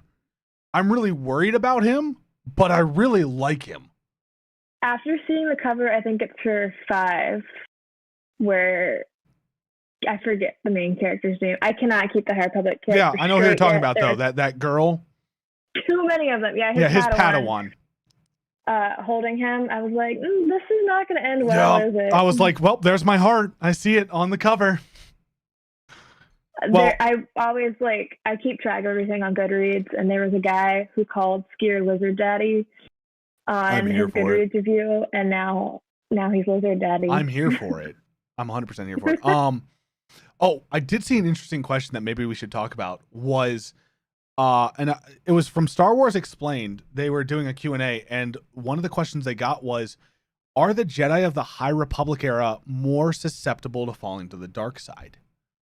And I was interested in it because I could see how that could play out to both sides. One, you have of our Chris, who is very like structured. Well, she's very structured except for some other things that kind of got spoiled for me that I don't want to talk about right now. Have you finished the book yet? Nope, I haven't. Okay. And what she does in her free time is what Anakin should have been allowed to do in his free time. I think that she's going to be the reason that the Jedi have rules around attachments. And possibly what makes Yoda lose his shit later in life. Although, 100%. The one thing, we did not see enough Yoda in Light of the Jedi. They're definitely leaving him for the comics right now. And maybe some future books. I was kind of disappointed in that. We only got a little like of him in the High Republic stuff. Like, well, I don't know about the younger one, but in the main, we just like it's like Yoda's like, and that's it. Yep. You know, he's like it's just a little, and then he's gone because he's only at the Starlight Beat. He's only at the Starlight Beat, and he's. Can we talk about that? He's 700, so he's basically 70, already a Grandmaster. Yeah, he definitely has. So he's in the Adventures comic, and he's like leading a group of younglings on some mission, and then one of the emergencies happen, and they have to go rescue the planet that's about to be incinerated. That's the premise around at least Adventures #1. and he's there, but he still has this like this old man aura. He's less wrinkly in his art and presentation, but he's definitely still like if you still take seeing some things. What is it? I think if you take it like Grogu's like 50, so I think people said that he compares closely to like a 5-year-old. If you take our average lifespan or our long lifespan in comparison to theirs, like we lived to 90, he lived to 900. So it ends up fitting around 10 years is a year for us. So it'll be very interesting to see how Grogu evolves in the like. I think they're going to do a time skip after Mandalorian season 3. Either that or after season 4, because season 3 is going to be all about Mandalore, and then I think there's going to be some time that I don't think it's going to be a lot. I think it'd be like a year or two. But back to the question of are they more susceptible to the dark side? Once you read A Test of Courage, we'll have to discuss that because that actually comes up in A Test of Courage. Need longer headphones. You got it right here. I looked at the audio and it was like 4 hours. I was like, oh, okay, I can do that. It's such a like I read it in like one sitting, which I know is not that unusual for me, but I mean it's this tall and it's like guys, the book is here's the book in comparison to my head. Like, it's just to put it in comparison to my head, like. Okay, wait. We probably need another book to compare to my head, so we can get a better, like, scientific version of this. Oh, all right. So, Master and Apprentice is the average size of a Star Wars book, and that's the size of a Jedi. Yeah. So here, so we're like, yeah. And I don't have Light of the Jedi is down in my book bag. But it's like there's not a lot. No. I'm like excited for it because I was like, oh, sweet. And I looked in the back and I was like, oh, 200 pages. I looked in it and I was like, of that font. So it's like a 100-page book. Yeah. It's one of those books that you give to your middle schooler to say, hey, read this. So that way you get more points for the school because you read a longer book. That's why I read the Harry Potter books. I think we all did that at the point. Nope. It was, I mean, I loved reading in high school. I love reading. I just hated what we read. Like I only liked Of Mice and Men, Tuesdays with Morrie. I was one of the few that liked it, but I really liked I just forgot the name. Catcher in the Rye. I also liked Catcher in the Rye, but thing is I related to the outside of being rich because I'm not rich. Outside of that, I related to the character a lot because he was a dude who moved around a lot. And so as somebody who had moved, I related a lot to that because I was like, oh, dude, you feel lost because you moved in your new area and you don't know anybody. Hi, that me. Aww. I mean, but I even told people, I was like, I didn't really find my home at Brookville until senior year when I took theater with everybody. I was like the only time I was like, okay, I kind of like have a place where I kind of belong now because I never felt like I belonged with band. And then I did that for 3 years. A band teacher like every year. Well, no, we had Hackworth for 4 years, and that man. Some people really liked him. Some people really liked him, but he was a jerk to me. It must have been middle school. They had a new band teacher every year. And then you guys for had 3 Nettles. years in middle school. Nettles. Crazy man. He's not working for the school system anymore either. But yet they let our principal senior year still work after the stuff that happened with our English teacher from 10th grade. Yeah. And now they both are. She's director of personnel. Just to let that all sink in. Yeah, she's director of personnel right now, and still married to her husband. I did not know that. I tell people that story all the time. Like they didn't grow up here. Yup. When I'm at parties, I'm like, let me tell you about these high school teachers. Oh yeah. Ooh. And the guy, the principal at the time, he works in the Frey building now. I know because he comes over to Rustburg all the time. Because I see him all the time, and I'm like, what are you doing over here? And apparently he remembers me, and I was like, well, I didn't really want you to. I was saying that I hoped you kind of, like, I was like, I don't think you knows who I am. And then once he heard my name, he's like, I do know you. And I was like, oh, I don't want you to know me because our senior year, we were kind of crazy. I mean, do you remember when he put in the rule that we weren't allowed in the building before 7:30? Yeah, and we all got That was there me. like 7 o'clock. Yeah, that was because of me. Because I was the one who was always there first. Because my mom dropped me off on the way to work, and then you guys would show up and we'd all be hanging out in the hallway. Although you guys went a little far with our senior prank because that poor kid cried so much. I tell that story too because we zip-tied everyone's locker shut. Yep. Harmless prank. Everybody but the science hall, because the science hall was the seniors hall. Yeah, we didn't do our own lockers. No, we wouldn't do that to our lockers. That's dumb. And like pretty much all the guys backed out. There's like 4 of us girls doing it. And yeah, I remember because you guys were like, "Hey, you want to help?" And I was like, "It's 7. I'm not moving." Because I didn't know about it because I wasn't cool enough to know about it until it was happening. So I was sitting there where I always sat in the morning waiting for our theater teacher to get here. And I had already played my prank on her and she was pissed. It was great. And so we zip-tied all these lockers shut. Great. And they were zip-tied for like literally 10 minutes. And then the janitors came and told the principal and they made us cut all of them off with scissors. No one even saw it because it was all done by 7:30. Because one kid got there early and was like, it's so bad to laugh, but he was apparently in tears because he couldn't open his locker. And we're like, no, you can't open your locker. It's zip tied shut.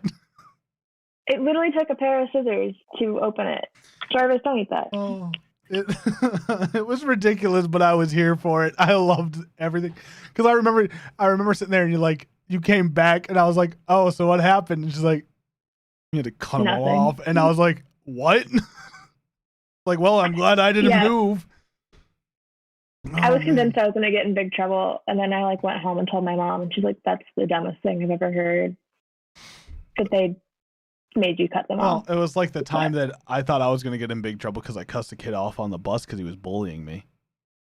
We graduated with him too. He got better. He got better as we grew up. But. This is why I don't talk to anyone. Yeah, no, same. I'm like, there's the theater morning group that was what, you, me, and Liv, and then Pat and Owen and Carl. And I'm like, I'll talk to all of you because I enjoy you guys. And then there was a couple other kids that were of my other group that I hung out with. And I was like, well, that's it. Everybody else, I'm like, we're good. I talk to teachers more than I talk to actual people. I go visit the teachers I had when I have to go over to the school. Because I do end up having to go to the school a decent bit, because I work with a physics teacher over there who's not Mr. Dodge anymore. No, he's a principal now, isn't he? He's a athletic director for another county. That is probably much more up his alley. Oh, it is way more up his alley because I'm not going to lie. I mean, now note, I could toot my own horn and say how good of a teacher I am. I know I'm better than he was at teaching physics. But he also only did 2 labs the entire year and taught everything off of a PowerPoint. And one of them was throwing a chair down the hall, so... Yeah, one of them was rolling a freaking chair down the hall. I remember Tim and I, Tim McDonald and I, we would sit in class. He sat in front of me, and we would have draw wars the entire time because we both had A's. Yep. That's all there was to do in his class. And he was like, okay. And I was like, I took my notes, and then we'd do that back and forth. That was so bad. We taught ourselves how to play Battleship on paper. It was great. I have to rescue my dog. He's too scared to move the kitten off of his bed. And so she took over the whole bed and he won't move her. Say hello to the people, Ahsoka. Yeah, by the way, guys, I don't have animals, but I have 5. He does.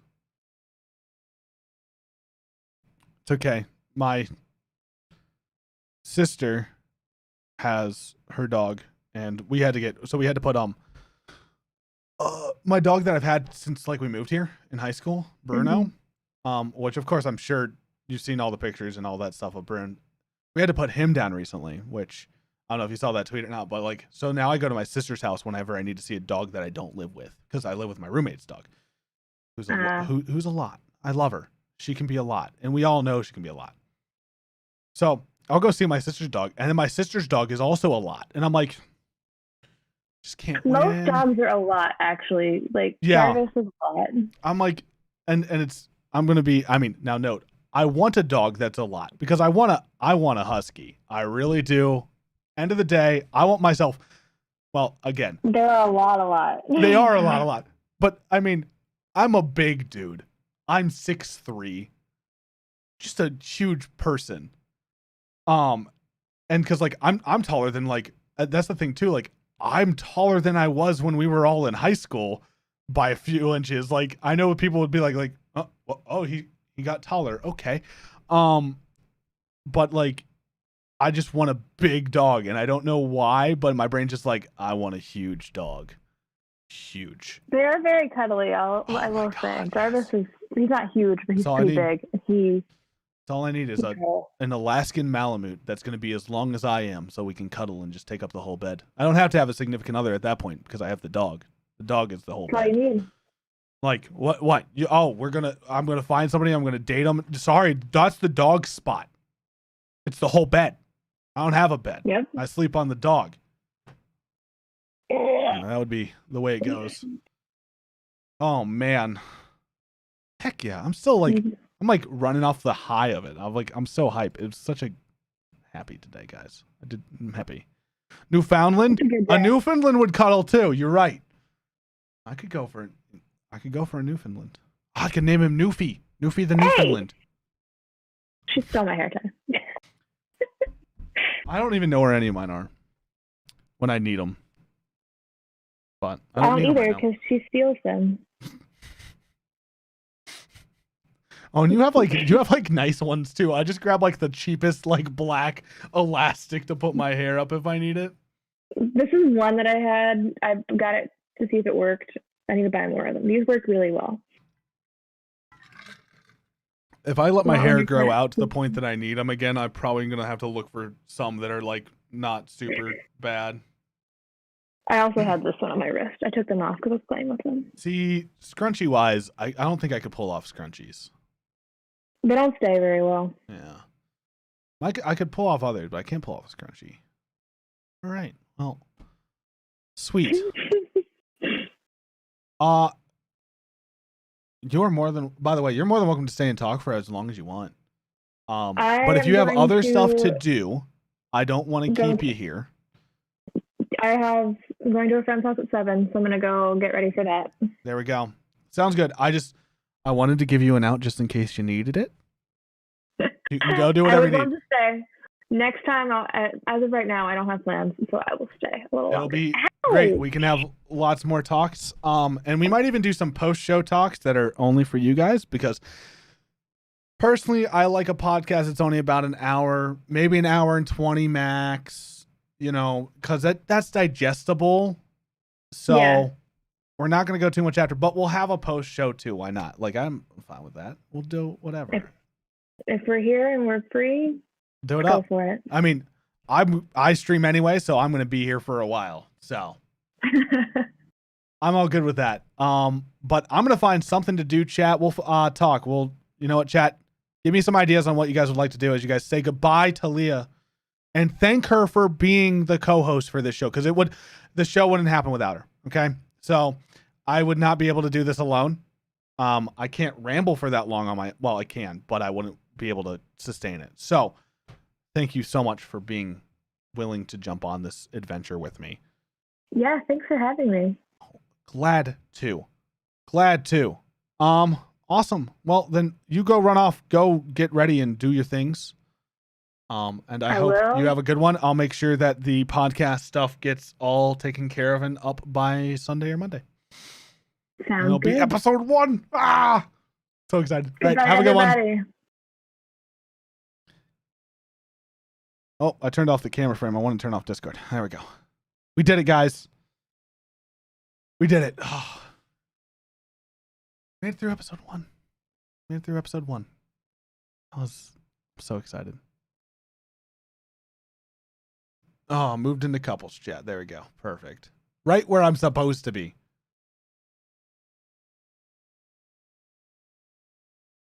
Oh, hey guys, I got a message of a thing I should watch. Do you guys want to watch it? It's called Life Beyond. Could check it out. Proud? No. I'm still like super high strung. Like I'm like, you know, I figured out why my lighting's off in my room. Who wants to take a guess why the lighting's off in my room? Anybody want to guess? I know what the answer is. I figured it out. Didn't have my lights on, guys. I didn't have my lights on.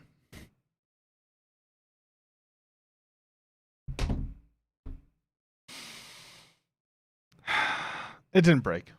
The lights were off, though. I didn't realize my lights were off. No, I'm just bad. I'm just bad, chat.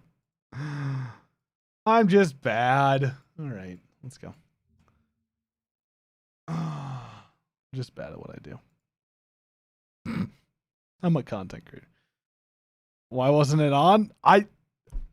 Because I walked in my room and the light was, I had enough natural light that I didn't even think about the fact that my lights weren't on in my room.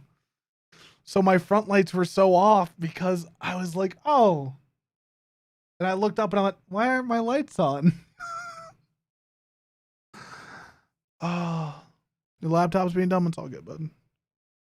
All right. So this got sent to me by somebody. We're going to watch it and yes, it's working. Thank God.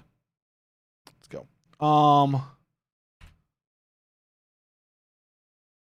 So this is called Life Beyond. It's 30 minutes. We'll watch a little bit of it. I don't want to watch 30 minutes of it. There's two people. Why wouldn't you tell me, Bryce? I'm not, like, I get that you don't trust me, but I don't trust you. So maybe if you extended this, I'd be more inclined to trust you. Is that how that works?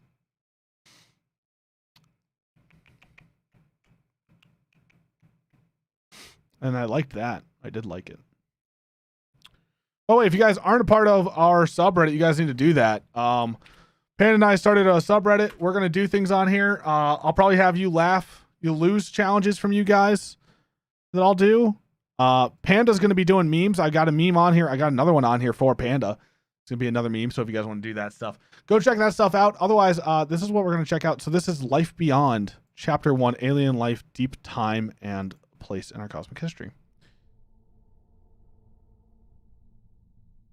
I don't want to be a villain to take it from you. I want to be a villain for when I have to do jokes on people. Two possibilities exist. Either we're alone in the universe or we are not. That's true. There's really no in between there. Both are equally terrifying.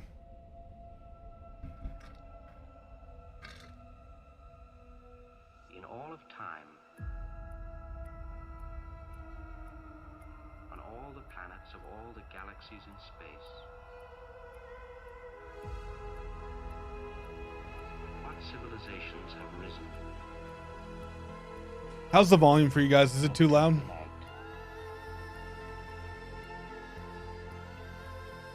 Seen what we see.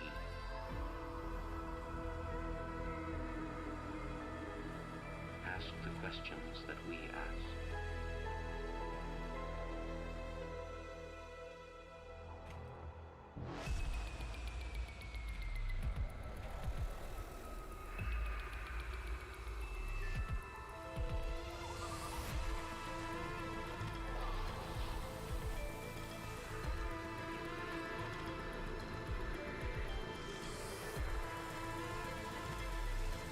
It's pretty loud for me. I don't know if it's too loud for you guys, though. It's a little quiet for you guys. Okay, I'll turn it down on my mixer. Not a lot happening. No, it's interesting though. I don't know that we'll watch the whole thing. We'll see. We'll see where we're at. We have until 7 to fill, guys, because I'm playing StarCraft at 7. And I think we'll have room for Panda.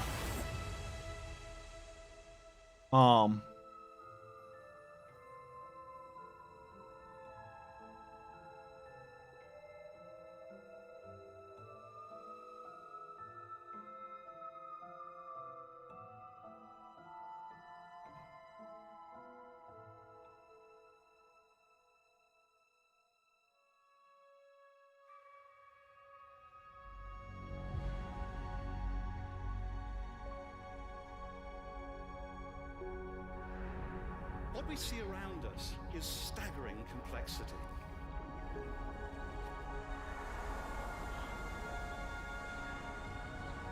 How is it possible?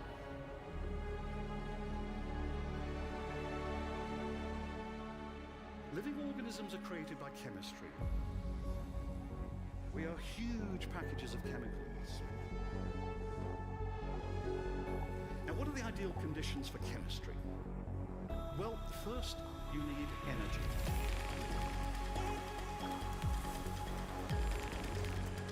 But not too much. What you want is just the right amount, and planets, it turns out, are just right because they're close to stars, but not too close. This is super cool, actually. You also need a great diversity of chemical elements. And you need liquids such as water. So straight up, first, this is something that I've been thinking about. So as a teacher that I teach astronomy, I have a pretty smart physics background. I have a lot of friends that are biologists and stuff. You know, it's actually really interesting that we determine life based on the amount of possible water that something has. Which is really super interesting in the fact that, like, we've just decided that water's a building block, right? Like, which is fair because we need water. Everything on Earth needs water. But the fun part about it is, like, especially like Star Wars, right? Star Wars is a great thing to look at. So Star Trek, you see these different aliens, these different species, and like in Star Wars, they survive on things that aren't water. Like, Plo Koon has to wear a mask. And I believe he has to wear a mask. Let me double check. Because of the life support. Because he has sensitive stuff. And so he can't actually breathe oxygen and stuff. Which is really cool. Because there's not a lot of oxygen in his actual, like, stuff. So that's a life support system for him to make sure that he doesn't die. So it's really cool because, like, if you think about it, we actually have spots in our solar system themselves where you can actually, like, you could find life. Like Venus has an idea of life in some of the stuff that's going on. Let me see. I'll find the article on it. Life on Venus.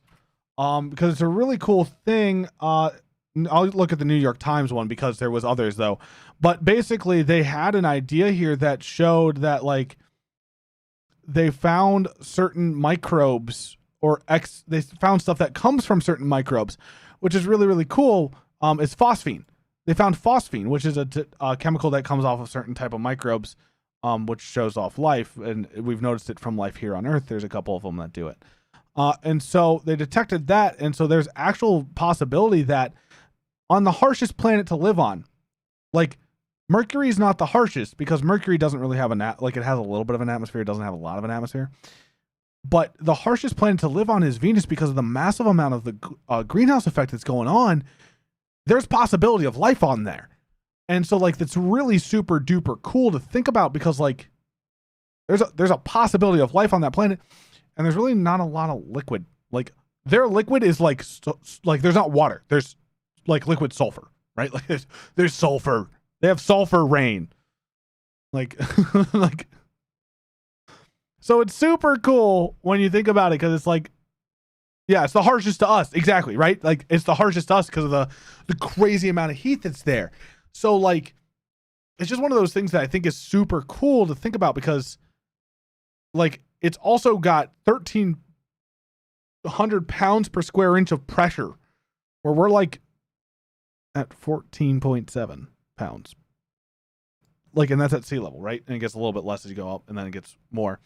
So it's like living under 3,000 feet of water. Which is just, it's super neat because, like, it's super hot too. We're like, you know, we sit at a solid temperature here, right? Some things live in cold temperatures. This is like living in a volcano. Like, the average temperature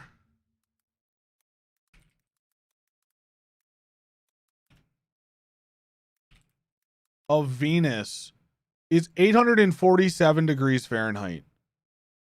It goes down to 820 and up to 900. That planet melts lead, guys. It melts lead.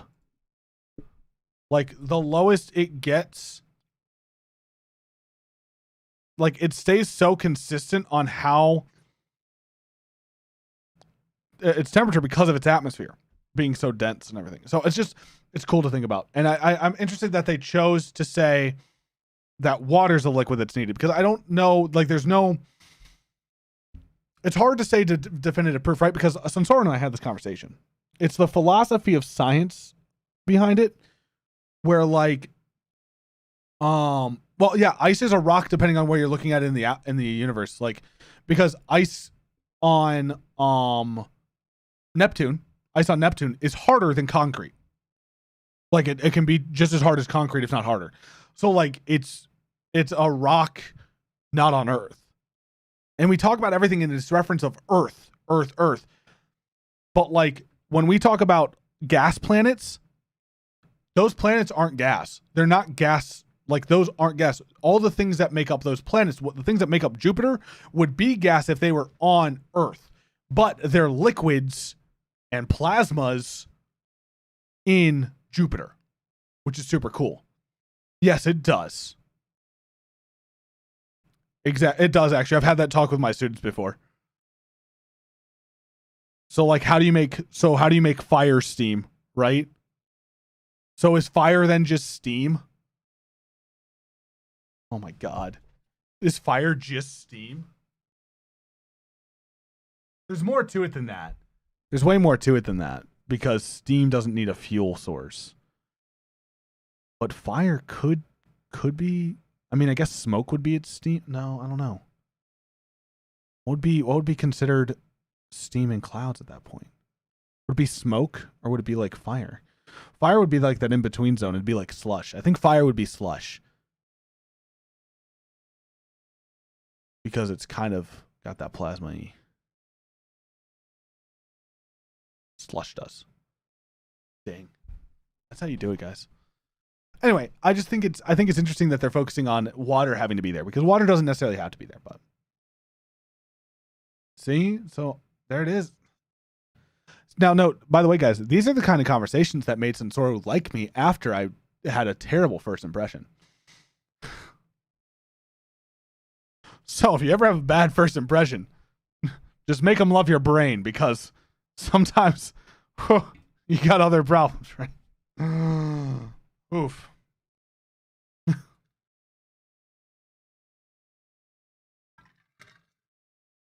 Also, I want to take a moment. You know, we're going to go big for this. I want to take a moment. And I want to thank you guys, because literally I don't know what it's been the past week. I've been live a lot, right? I've been live a lot, like pretty much every day for almost a week and a half. And I don't know what it is, but like some of this is just been the best content I put out in a while. And it feels awesome to be able to put it out for you guys. And that like I can kind of do whatever I want. Like you guys let me do whatever I want, and it's really nice. So I really very much appreciate that from you guys. That you guys just kind of let me do what I want, and that you guys are like here and enjoying it, and you guys are here for it. I mean, we made a subreddit in like a day. And then you guys sat here, you watched me make a subreddit for hours. Like, I just appreciate you guys. In our Mad Lad hours, as we get ready to move to Glimish and make even more Mad Lad friends in our Mad Lad hours. So, I just wanted to say I thank you, and I appreciate you guys, because you guys make this possible. If I didn't have people sitting here watching me do stupid stuff, or watch me doing anything like podcasts, like so many people came to watch the podcast. I very much appreciate it. I really do. And getting to do the podcast is a huge thing for me. I'm super stoked for that. I have never been more stoked for some of these things that I've been able to do. You guys are giving me that opportunity. I appreciate it. So, no you. Look, I'll be straight up honest with you guys. if you guys aren't here, I have no reason to be making content. So if I'm amazing, it's only because you guys have enabled me to be amazing. So think about that. Think about that, right? That's the idea too, right? With content creation. If you sit down and you give your time to a content creator and their content gets better because of it, guess what that means? You guys helped make the content better. You guys let me test things. You guys let me do a you laugh, you lose challenge. I've never done that before. The first time I did that was the other day. I've never done that before. That was the first time. And you guys you loved it. You ate it up. Now on YouTube, it's not doing the best as some of my other things, but still, it was pretty good. Also, enjoy the fact that we're at 300 until it runs away. Okay. Cause I have a feeling it's going to run away, but we're there. We did it, guys. We're at 300 for an hour. So yeah, which Bryce made me do. You guys have been doing that and I very much appreciate it. And it's awesome. And all right. Yeah. I think I just said that I was at 300. I just watched somebody come in and leave. So that might mean that we're going to not be at 300 anymore. So just to be aware, guys, we might go back down to 299. God, could the meme end? How long will Kill be at 299? I just came so I could unsubscribe. Oh, pogs. All the pogs, guys. And did you guys enjoy that? I didn't edit it. I didn't make it special, but did you guys enjoy that content? I have a second one that'll come out next week because I'm really bad at putting content out back to back. If I put it out back to back, then it's kind of dumb.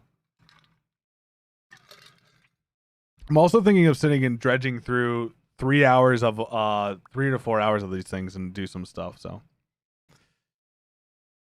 you know what? You're not wrong.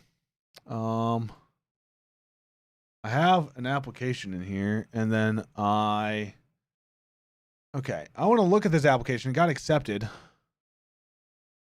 Oh, okay, sweet. Get everything? Do we already give it? You didn't give him roles. Who accepted cheese into the guild and didn't give roles? Who do I gotta get yelled at here? I swear to God. Can't do anything without you guys or without you guys. I'll be honest with you. You said YouTube ping. Did you want stream ping too? Yeah, stream ping and announcements. Okay, stream ping. Stream ping. Boom. Sweet. September 24th.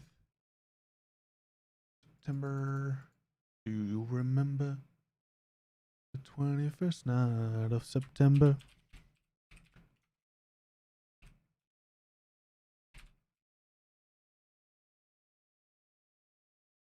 How many?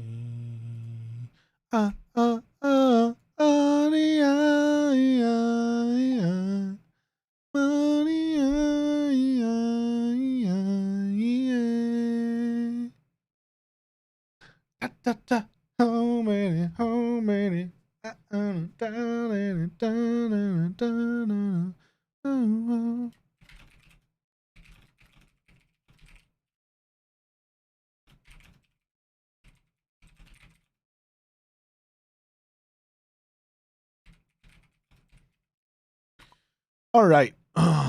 Sorry, answering things. Yeah, I just finished.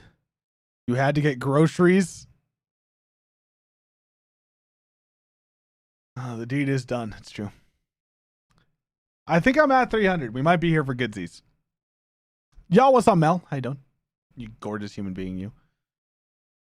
Yeah, we just got done with podcast about 20, 30 minutes ago. I don't know. We've been chilling. We're gonna watch this. We gotta keep watching this, chat. You're distracting me. Why? Well, in gas Distracting myself. atoms move past each other so fast that they can't hitch up. In solids, atoms stuck together. They can't move.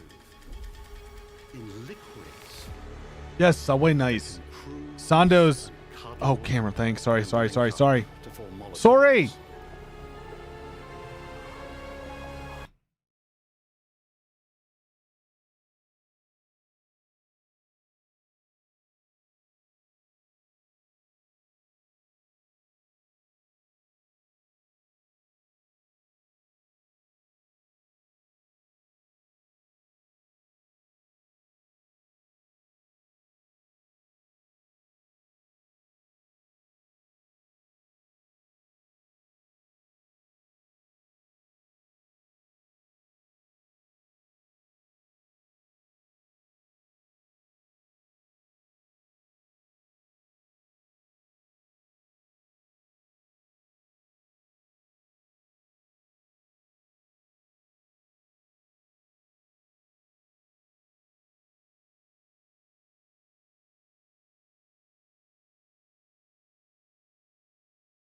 All right. Sorry. I'm sorry. Big screen. We made it the big screen.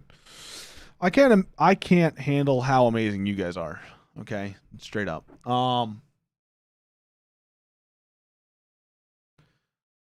Guys, I hate the Streamlabs chatbot. I'll be honest with you. I hate it to no end. I want to be using Mix It Up, but I'm using what I can use until I have Mix It Up, okay? Once I have Mix It Up back, we'll have everything back. It'll be great. Anyway, so podcast will go up tomorrow.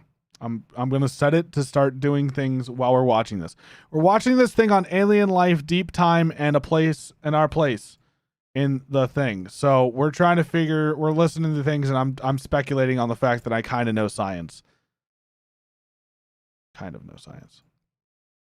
Okay. Bryce, would you rather me turn it off? So turn off all the timers so that way you guys don't get reminded of things. That would you prefer that? Because I'll do it. I'll turn off all my timers right now, Bryce. Just for you. I'll do it. And then you guys just have to use commands if you guys want to do these things.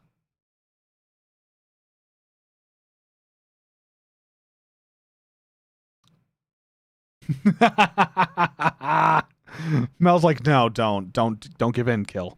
Don't do it. Don't give in.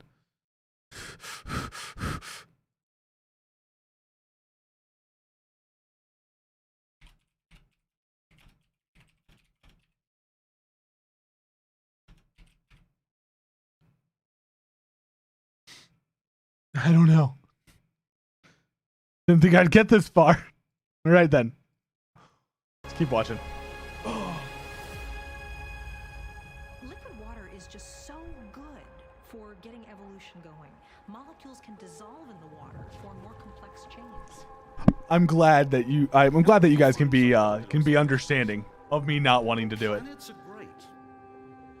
And our early Earth was almost perfect.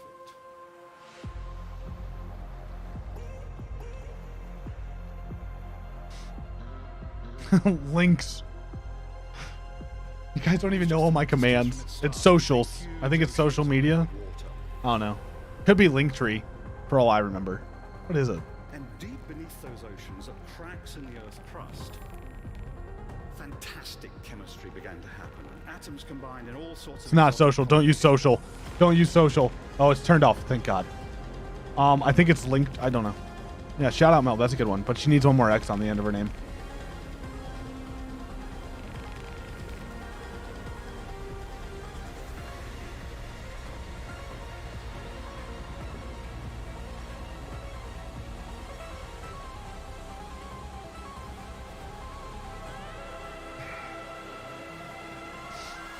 I just don't know why they can say that you absolutely need water. I don't think you absolutely need water for life. I think that you could start... Why couldn't we start life in methane? Like, there's no thing to say that we can't start life in methane. I'm just saying. I don't know. I want to hear what they... I guess I have to hear.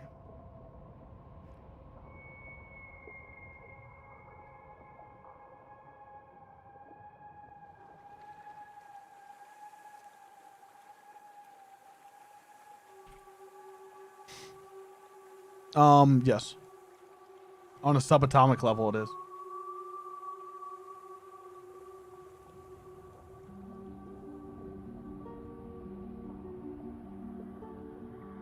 Here on our planet, microbes have adapted to survive the most hostile conditions. It's a one hollow cylinder. Deserts, the frozen Himalayas. It has two ends, so you could say it has two openings, but it's just the same hole. Tons of pressure in the ocean deeps. In the vacuum of a space simulator, life forms have been flourishing for years without oxygen. Well, yeah, you don't need necessarily oxygen either.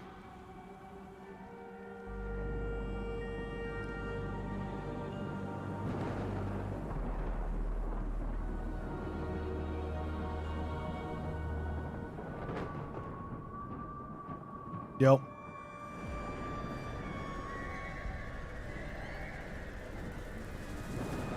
I mean, technically, I think it kind of is. I don't know. I don't really know enough about sandwiches. Because, like, subs are only cut on one side, so it's so weird, you know? An infinite number. Very, very quickly, as soon as the Earth cooled off after its formation, we know that life began here.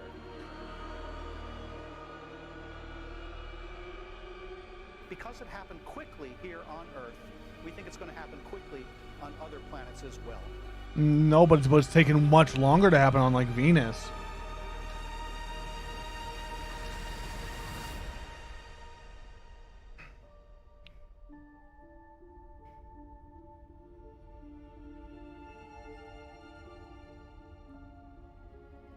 By the way, guys, smash that like button if you guys like it. If you guys like the stream. If you guys don't like what we're watching, that's fine too. We can switch it, chat. We can watch something else. I just got sent this and I was like, I wanted to check it out. But if everybody in chat smashes that like button, it helps me out. Plus, that'd be the highest liked video of the week. Okay, just throwing it out there. I'm full of something. My dad says I'm full of. But Mel, you are one of the one in a million. It's cool stuff. It's interesting to think about, right? 1,200 light years. Okay.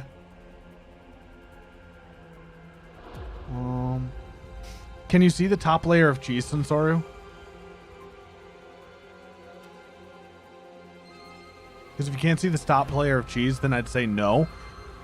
Or I'd say yes, it's one. If you can see the top layer of cheese, then you can definitely see that it's two things that were stacked on top of each other.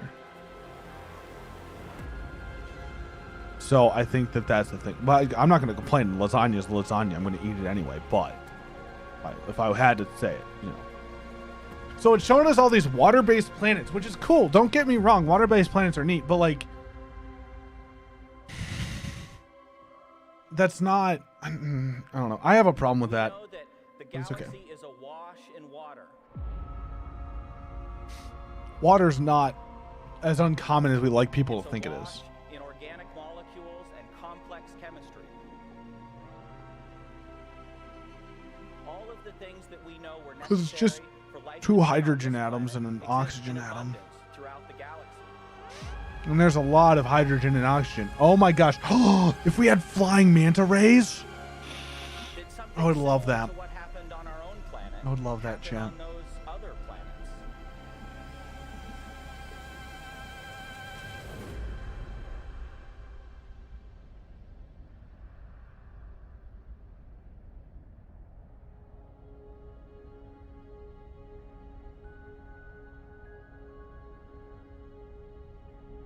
that'd be so cool.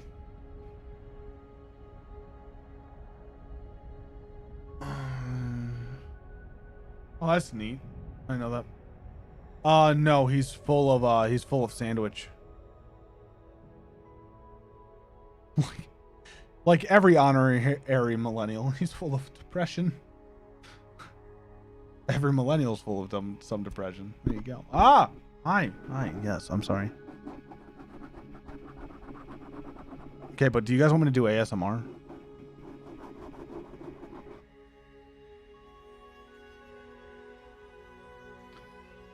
Wait. Let's see. 1,000 mil, bill, trill, quad, quin. 100 quintillion planets. You serious? 100 quintillion. Like, now note, I can't, like, just by the way, guys, my wealth is about here. Jeff Bezos is about here. And that's the number of possible habitable planets. What? No, I'm not going to do ASMR. That was just, I knocked into my mic and I thought it was silly.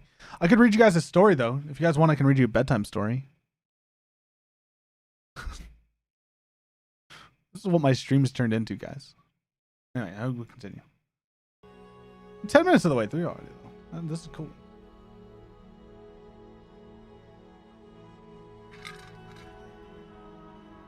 By the way, how do you guys quantify really big numbers? Like, how do you guys think of really, really big numbers? How do you make that, like, make sense in your head? Because, like, numbers are really hard. What do you find? Oof.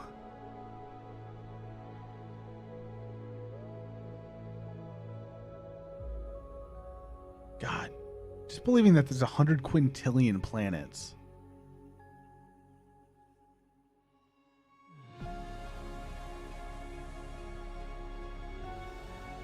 I forgot what I asked.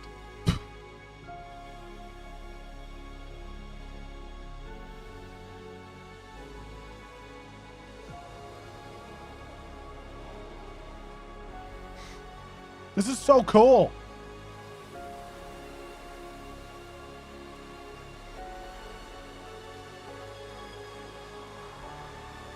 There are more habitable Earth-mass planets in the observable volume of the universe than there are grains of sand. Oh, you don't try to do it. Never mind. I'm caught up.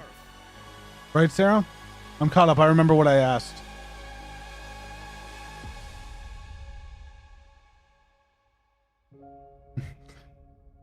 Welcome back, Bryce. Ah!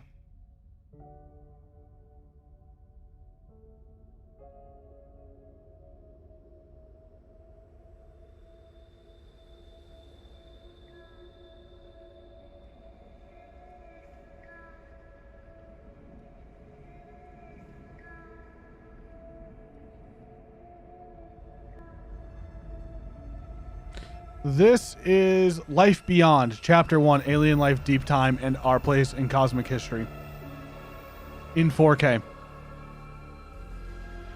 But you guys are getting it at 1080.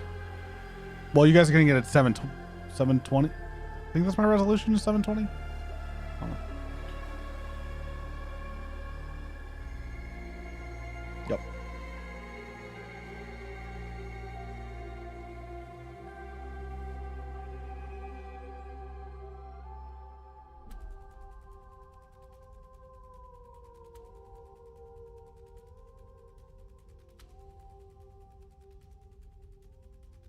No, it's a science. It's just a science video talking about life and stuff like that. It's pretty cool. You're getting 480 from me? Is that your auto? Or is that where you actually like put it at? Like, 'cause I'm supposed to be streaming it higher than that.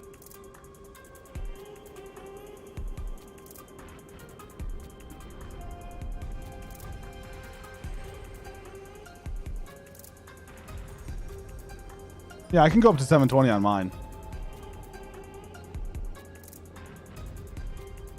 Yeah, that's your auto. You can go up to 720 if you wanted to.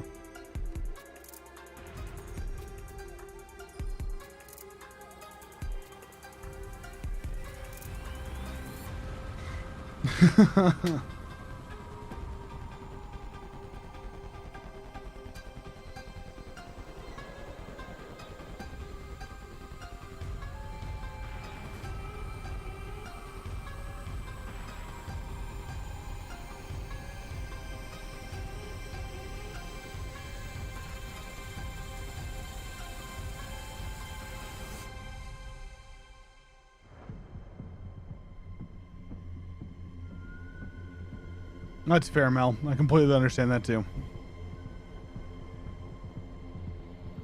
Oh yeah, I found ice on the Viking lander. With the Viking lander, I found ice. No, they didn't. We're doing that too.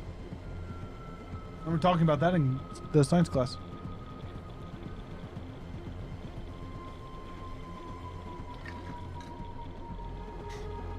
It was shown to see some type of life-esque.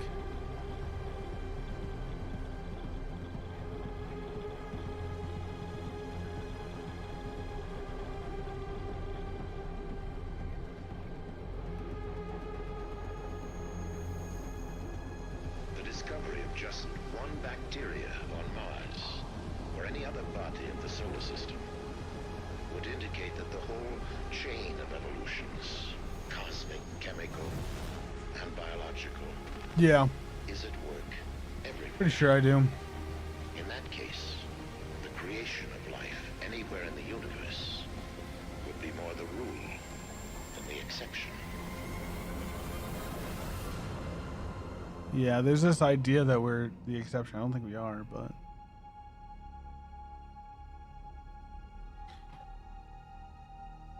I mean, it's showing there's signs of life on Venus right now, so it's just farther behind us. We just popped up quicker. That's all. There is life on other bodies in the solar system.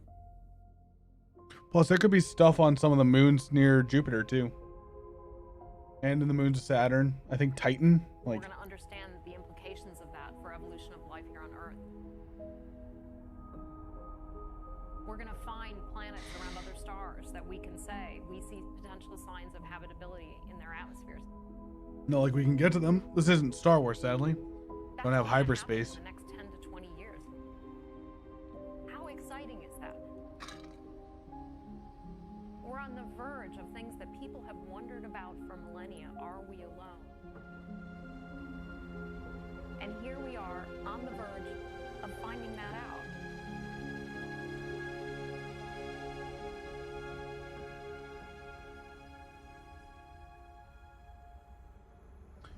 This is cool. Not gonna lie, it's neat. I'm not gonna keep watching it. I think it's cool, and like the stuff that they have is cool. But like, I kind of would have liked more of a documentary style, I guess, of it. You know, because it's neat, but it's also really long. And there's more than one chapter too. It looks like there's more chapters going on. It's cool stuff. Have you guys ever seen Kurzgeist? Kurzgeist. This stuff's really cool. Like they have so many cool things in here to talk about. Like, here, this is a cool one. If you saw a wormhole in reality, it would I love this stuff. Spherical, a bit like a black hole. And go to it up, Bryce. Passes through and gives you a window to a faraway place. I use these like in my physics classes sometimes because they're so good. With your old home now receding into that shimmering spherical window. But are wormholes real, or are they just magic disguised as physics and maths? If they are, Oh, I love this one. I should watch more too. They do a lot of biology. I watched the one on nuclear power, which I thought was really well done. Because it pushes on the idea that there's really only one big problem with that. Simple. A big flat stage where the events of the universe unfold. Even if you take down the set of planets and stars, there's still something left. That empty stage is space, and it exists, unchanging and eternal. Einstein's theory of relativity changed that. It says that space and time make up that stage together, and they aren't the same everywhere. Yeah, I probably will. I mean, if you guys want to see it, if I have an interest for it, I'll do it. And warping it. If the old stage was like unmoving hardwood, Einstein's stage is more like a waterbed. This kind of elastic space can be bent and maybe even torn and patched together, which could make wormholes possible. Let's see what that would look like in 2D. It's really easy to show it in 2D. Sheet. Bent in just the right way, wormholes could connect two very I would have no problem doing it. It depends, because like the way I teach is also different. Really depends, because so where can we find a wormhole? Presently, only on paper. General relativity says they might be. I don't know that. I don't know that. I honestly don't know if I'm a good teacher, to tell you guys the truth. Like, there's times I've been told that I am, but I feel like my teaching style comes more from the fact that I'm personable, and I make a good relationship with my students. Like, I build a good professional relationship with them, and that's a little bit different than just being a good teacher. They describe every black hole as a sort of portal to an infinite. So I don't know if I'm actually good at teaching sometimes, you know. Picture them in 2D again. Empty space-time is flat, but curved by objects on it. If we compress that object, space-time Plus, like, gets more teaching physics is a tough subject, and a lot of people don't. It's not super tough, but a lot of people think it's very hard. and it's A not. one-way barrier forms But the event horizon, which anything can enter, but nothing. well, that's the big thing at the school I teach at. We go by the 3 R's: relationships, rigor, and one other I don't remember. But the big thing is like the biggest part for us is always making sure that the relationship is a huge deal, especially like during this time. Is like you got to build good relationships, especially because like me telling you that you're full of crap is not going to help you if I can't explain why you're full of crap in a way that you understand. Like a big bang. This is called a white hole. Unfortunately, It's tough. Einstein-Rosen bridges can't actually be crossed. It takes an infinite amount of time to cross over to the opposite universe, and they crimp shut in the middle. If you go into a black hole, you won't become the stuff coming out of the white hole. You'll only become dead. So, to travel the cosmos in the blink of an eye, humans need a different kind of wormhole, a traversable wormhole.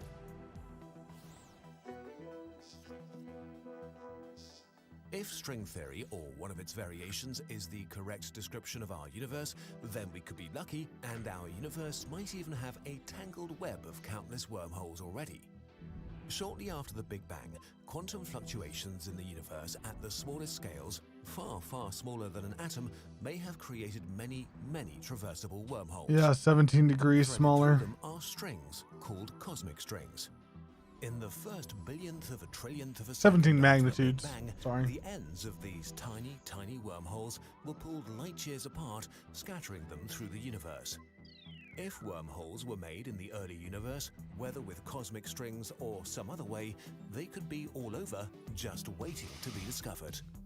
One might even be closer than we realize. From the outside, black holes and wormholes can look very similar, leading some physicists to suggest the supermassive black holes in the center of galaxies are actually wormholes. It will be very hard to go all the way to the center of the Milky Way to find out, though, but that's okay. Yeah, it would take forever if we get there. There might be an equally extremely hard way to get our hands on a wormhole. We could try to make one. That's fair. See, and like I've had students say that they really like having me as a teacher, and I'm just like, I don't know. To have. First, it must obviously connect two distant parts of space-time, like your bedroom and the bathroom, or Earth. It's always tough, you know? That stuff's always tough. Second, it should not contain any event horizons which would block. See, I'm not very creative. That's my problem. Third, it should be sufficiently sized. Hands-on, so though. Gravitational forces Yes. don't kill human travelers. The biggest problem I like doing labs. is keeping our wormholes It's just hard to do labs. No matter how we make wormholes. Oh, they blocked my stream because I was reacting to this. Ah.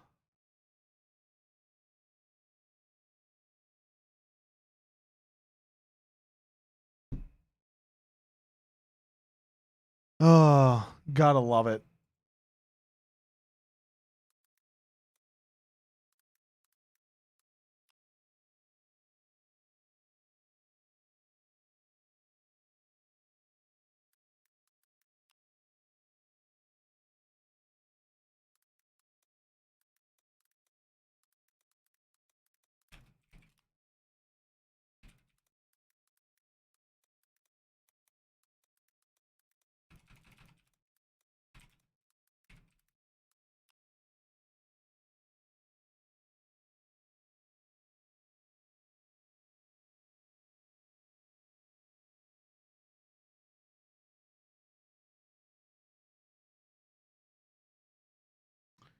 Honestly, it would just be easy to go stream on Twitch at this point with this crap.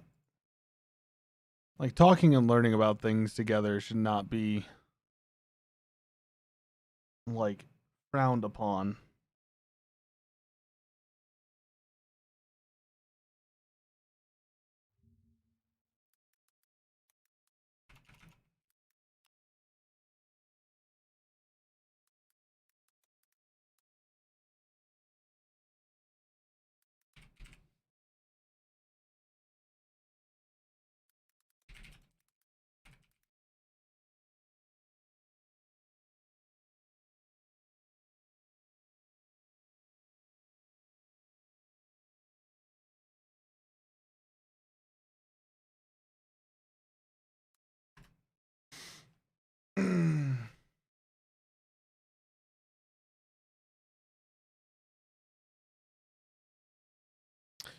Oh, it's unblocked now. copying.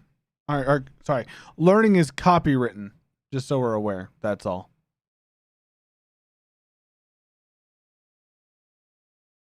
Go vote in the poll real quick, guys. Because the thing is, I don't know when StarCraft's gonna happen. Everybody but my brother-in-law is out of it, right? Like they said that they're not doing it tonight. So it'll be my brother-in-law and Panda if he wants to join, which I'm fine with. But like, I can't share learning about these things with you guys because copyright issues. Yeah. It's annoying because it's just the way that it goes, and I understand why, because I think I'm stealing the content, but my face is clearly here on the screen and I'm clearly commentating over it, which technically falls under fair use, but they don't see it that way, and for me to go through it, fair use is more of a court defense than an actual like law.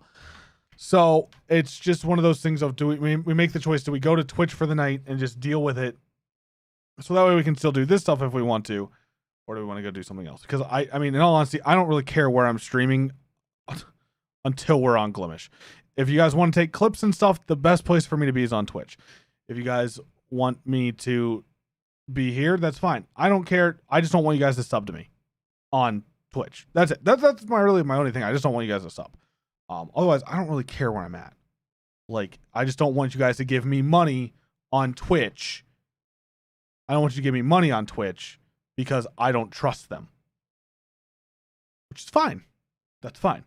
But you guys make the choice. You guys have the straw poll. I'm gonna go get myself some water. I have no problem being on either platform. I can't watch videos and do stuff like this with you guys. So, because it's not copywritten audio and music. That's why. Kurtzgeist, they got a check mark. They're verified. Twitch, I wouldn't get muted on Twitch if I was doing that. So I'll let you guys figure it out. I'm gonna go to the bathroom. All that stuff. If you guys make your choice. Oh.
Got you, bud. Oh. You guys.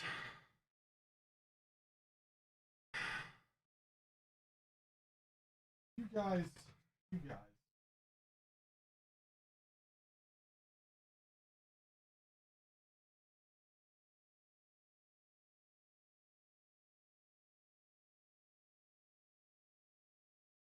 I don't understand it, chat.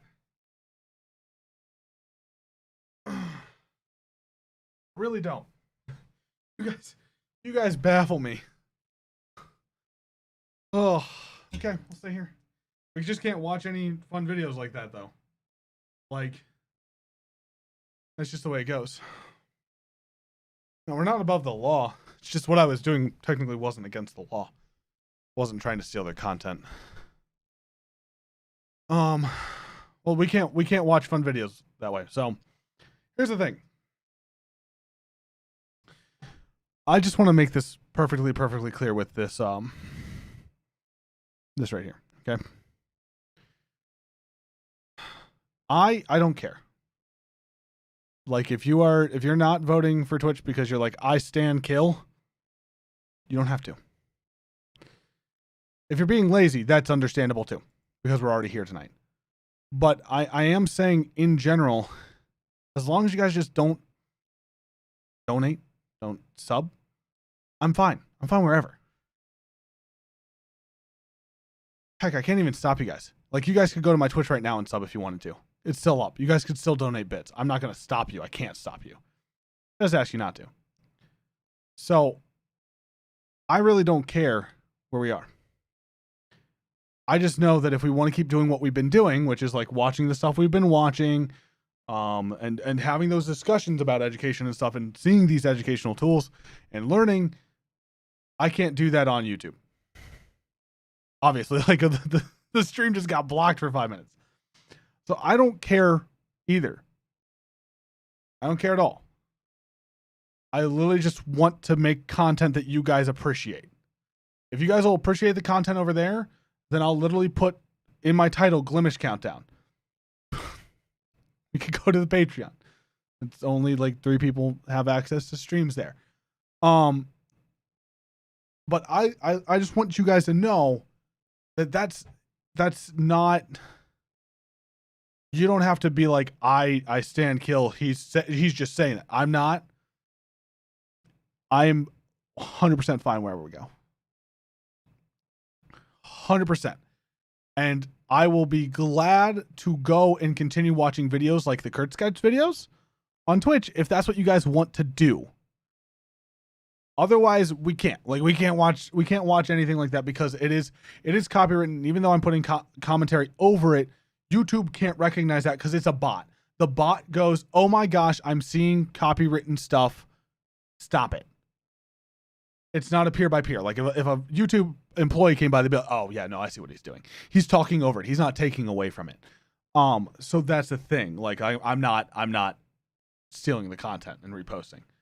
So just so you guys are aware, I am fine if this is what you guys want.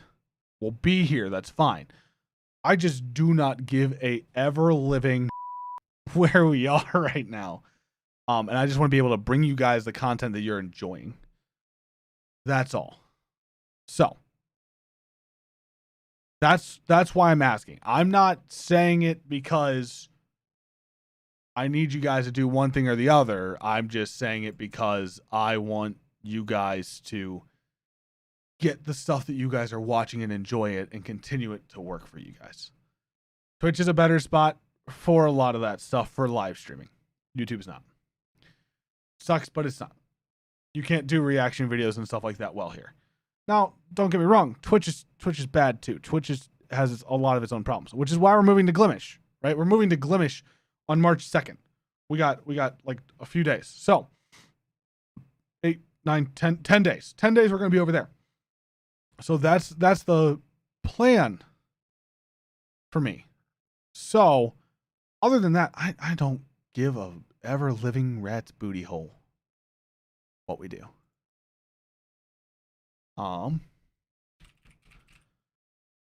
Just so you guys are aware. I just want you guys to be aware of that. Because I don't care. But I just want you guys to be happy. And I want to keep doing the content that you guys enjoy. And you guys have enjoyed me just doing kind of whatever, which is nice. But I can't always do whatever. So that's why I'm just throwing it out there. If you guys want me to be on Twitch to watch, if you guys want to keep watching and doing the stuff we've been doing tonight, we should not be on YouTube. That's all I'm saying. And you guys can't clip here. You guys can't clip on YouTube. You can't. You guys can clip on Twitch. But I'm only throwing this out because it's only like a week and a half, and then we're going to be on Glimish, and it's not a big deal. So otherwise, I'd just stay here and I'd deal with it. But I'm just throwing that out there for you guys.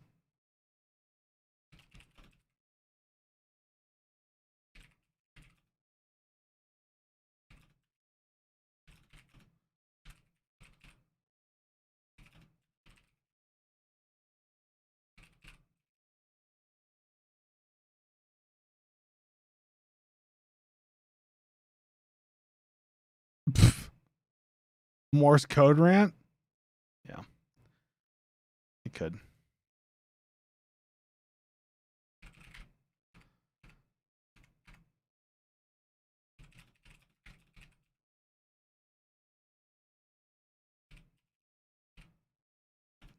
Do you guys want me to make it my decision? If you want it to be my decision where we go, and if you okay, let me how can I phrase this?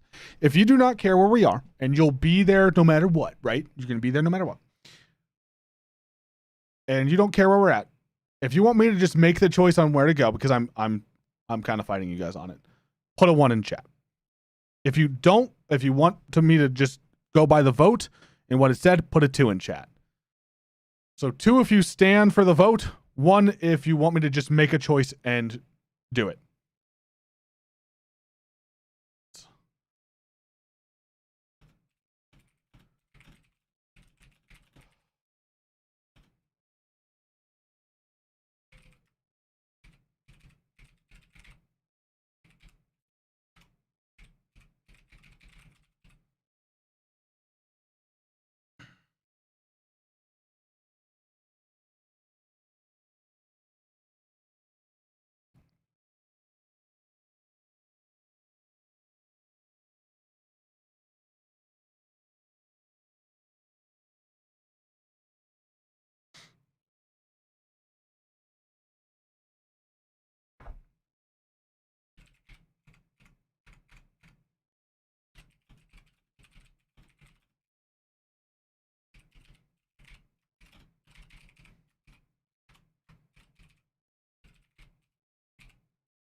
Give you guys a couple more seconds.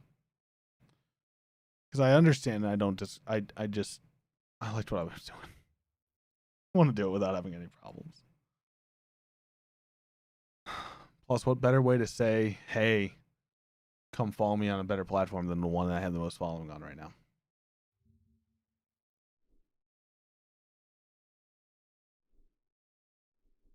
All right.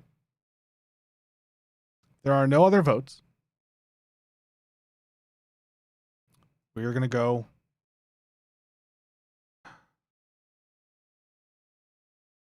We will go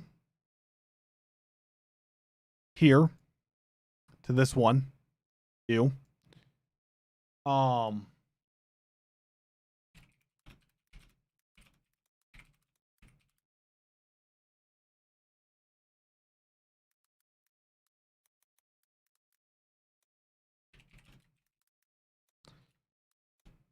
We can keep doing what we're doing. We'll just go into just chatting.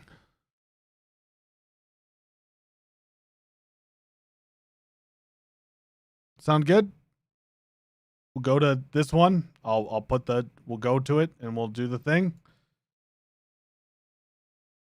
Whether we wanted it or not. And I'll re-put out a stream ping so you guys, you guys got it again. But we'll go to the part, we will dabble in the dark side so we can continue doing the stuff we were doing. Panda, you've missed a lot. My stream got blocked for a little bit because I was watching something and talking about wormholes with chat. So I want to keep doing that and not have everything of my stream destroyed. So we're going to go to Twitch for the night.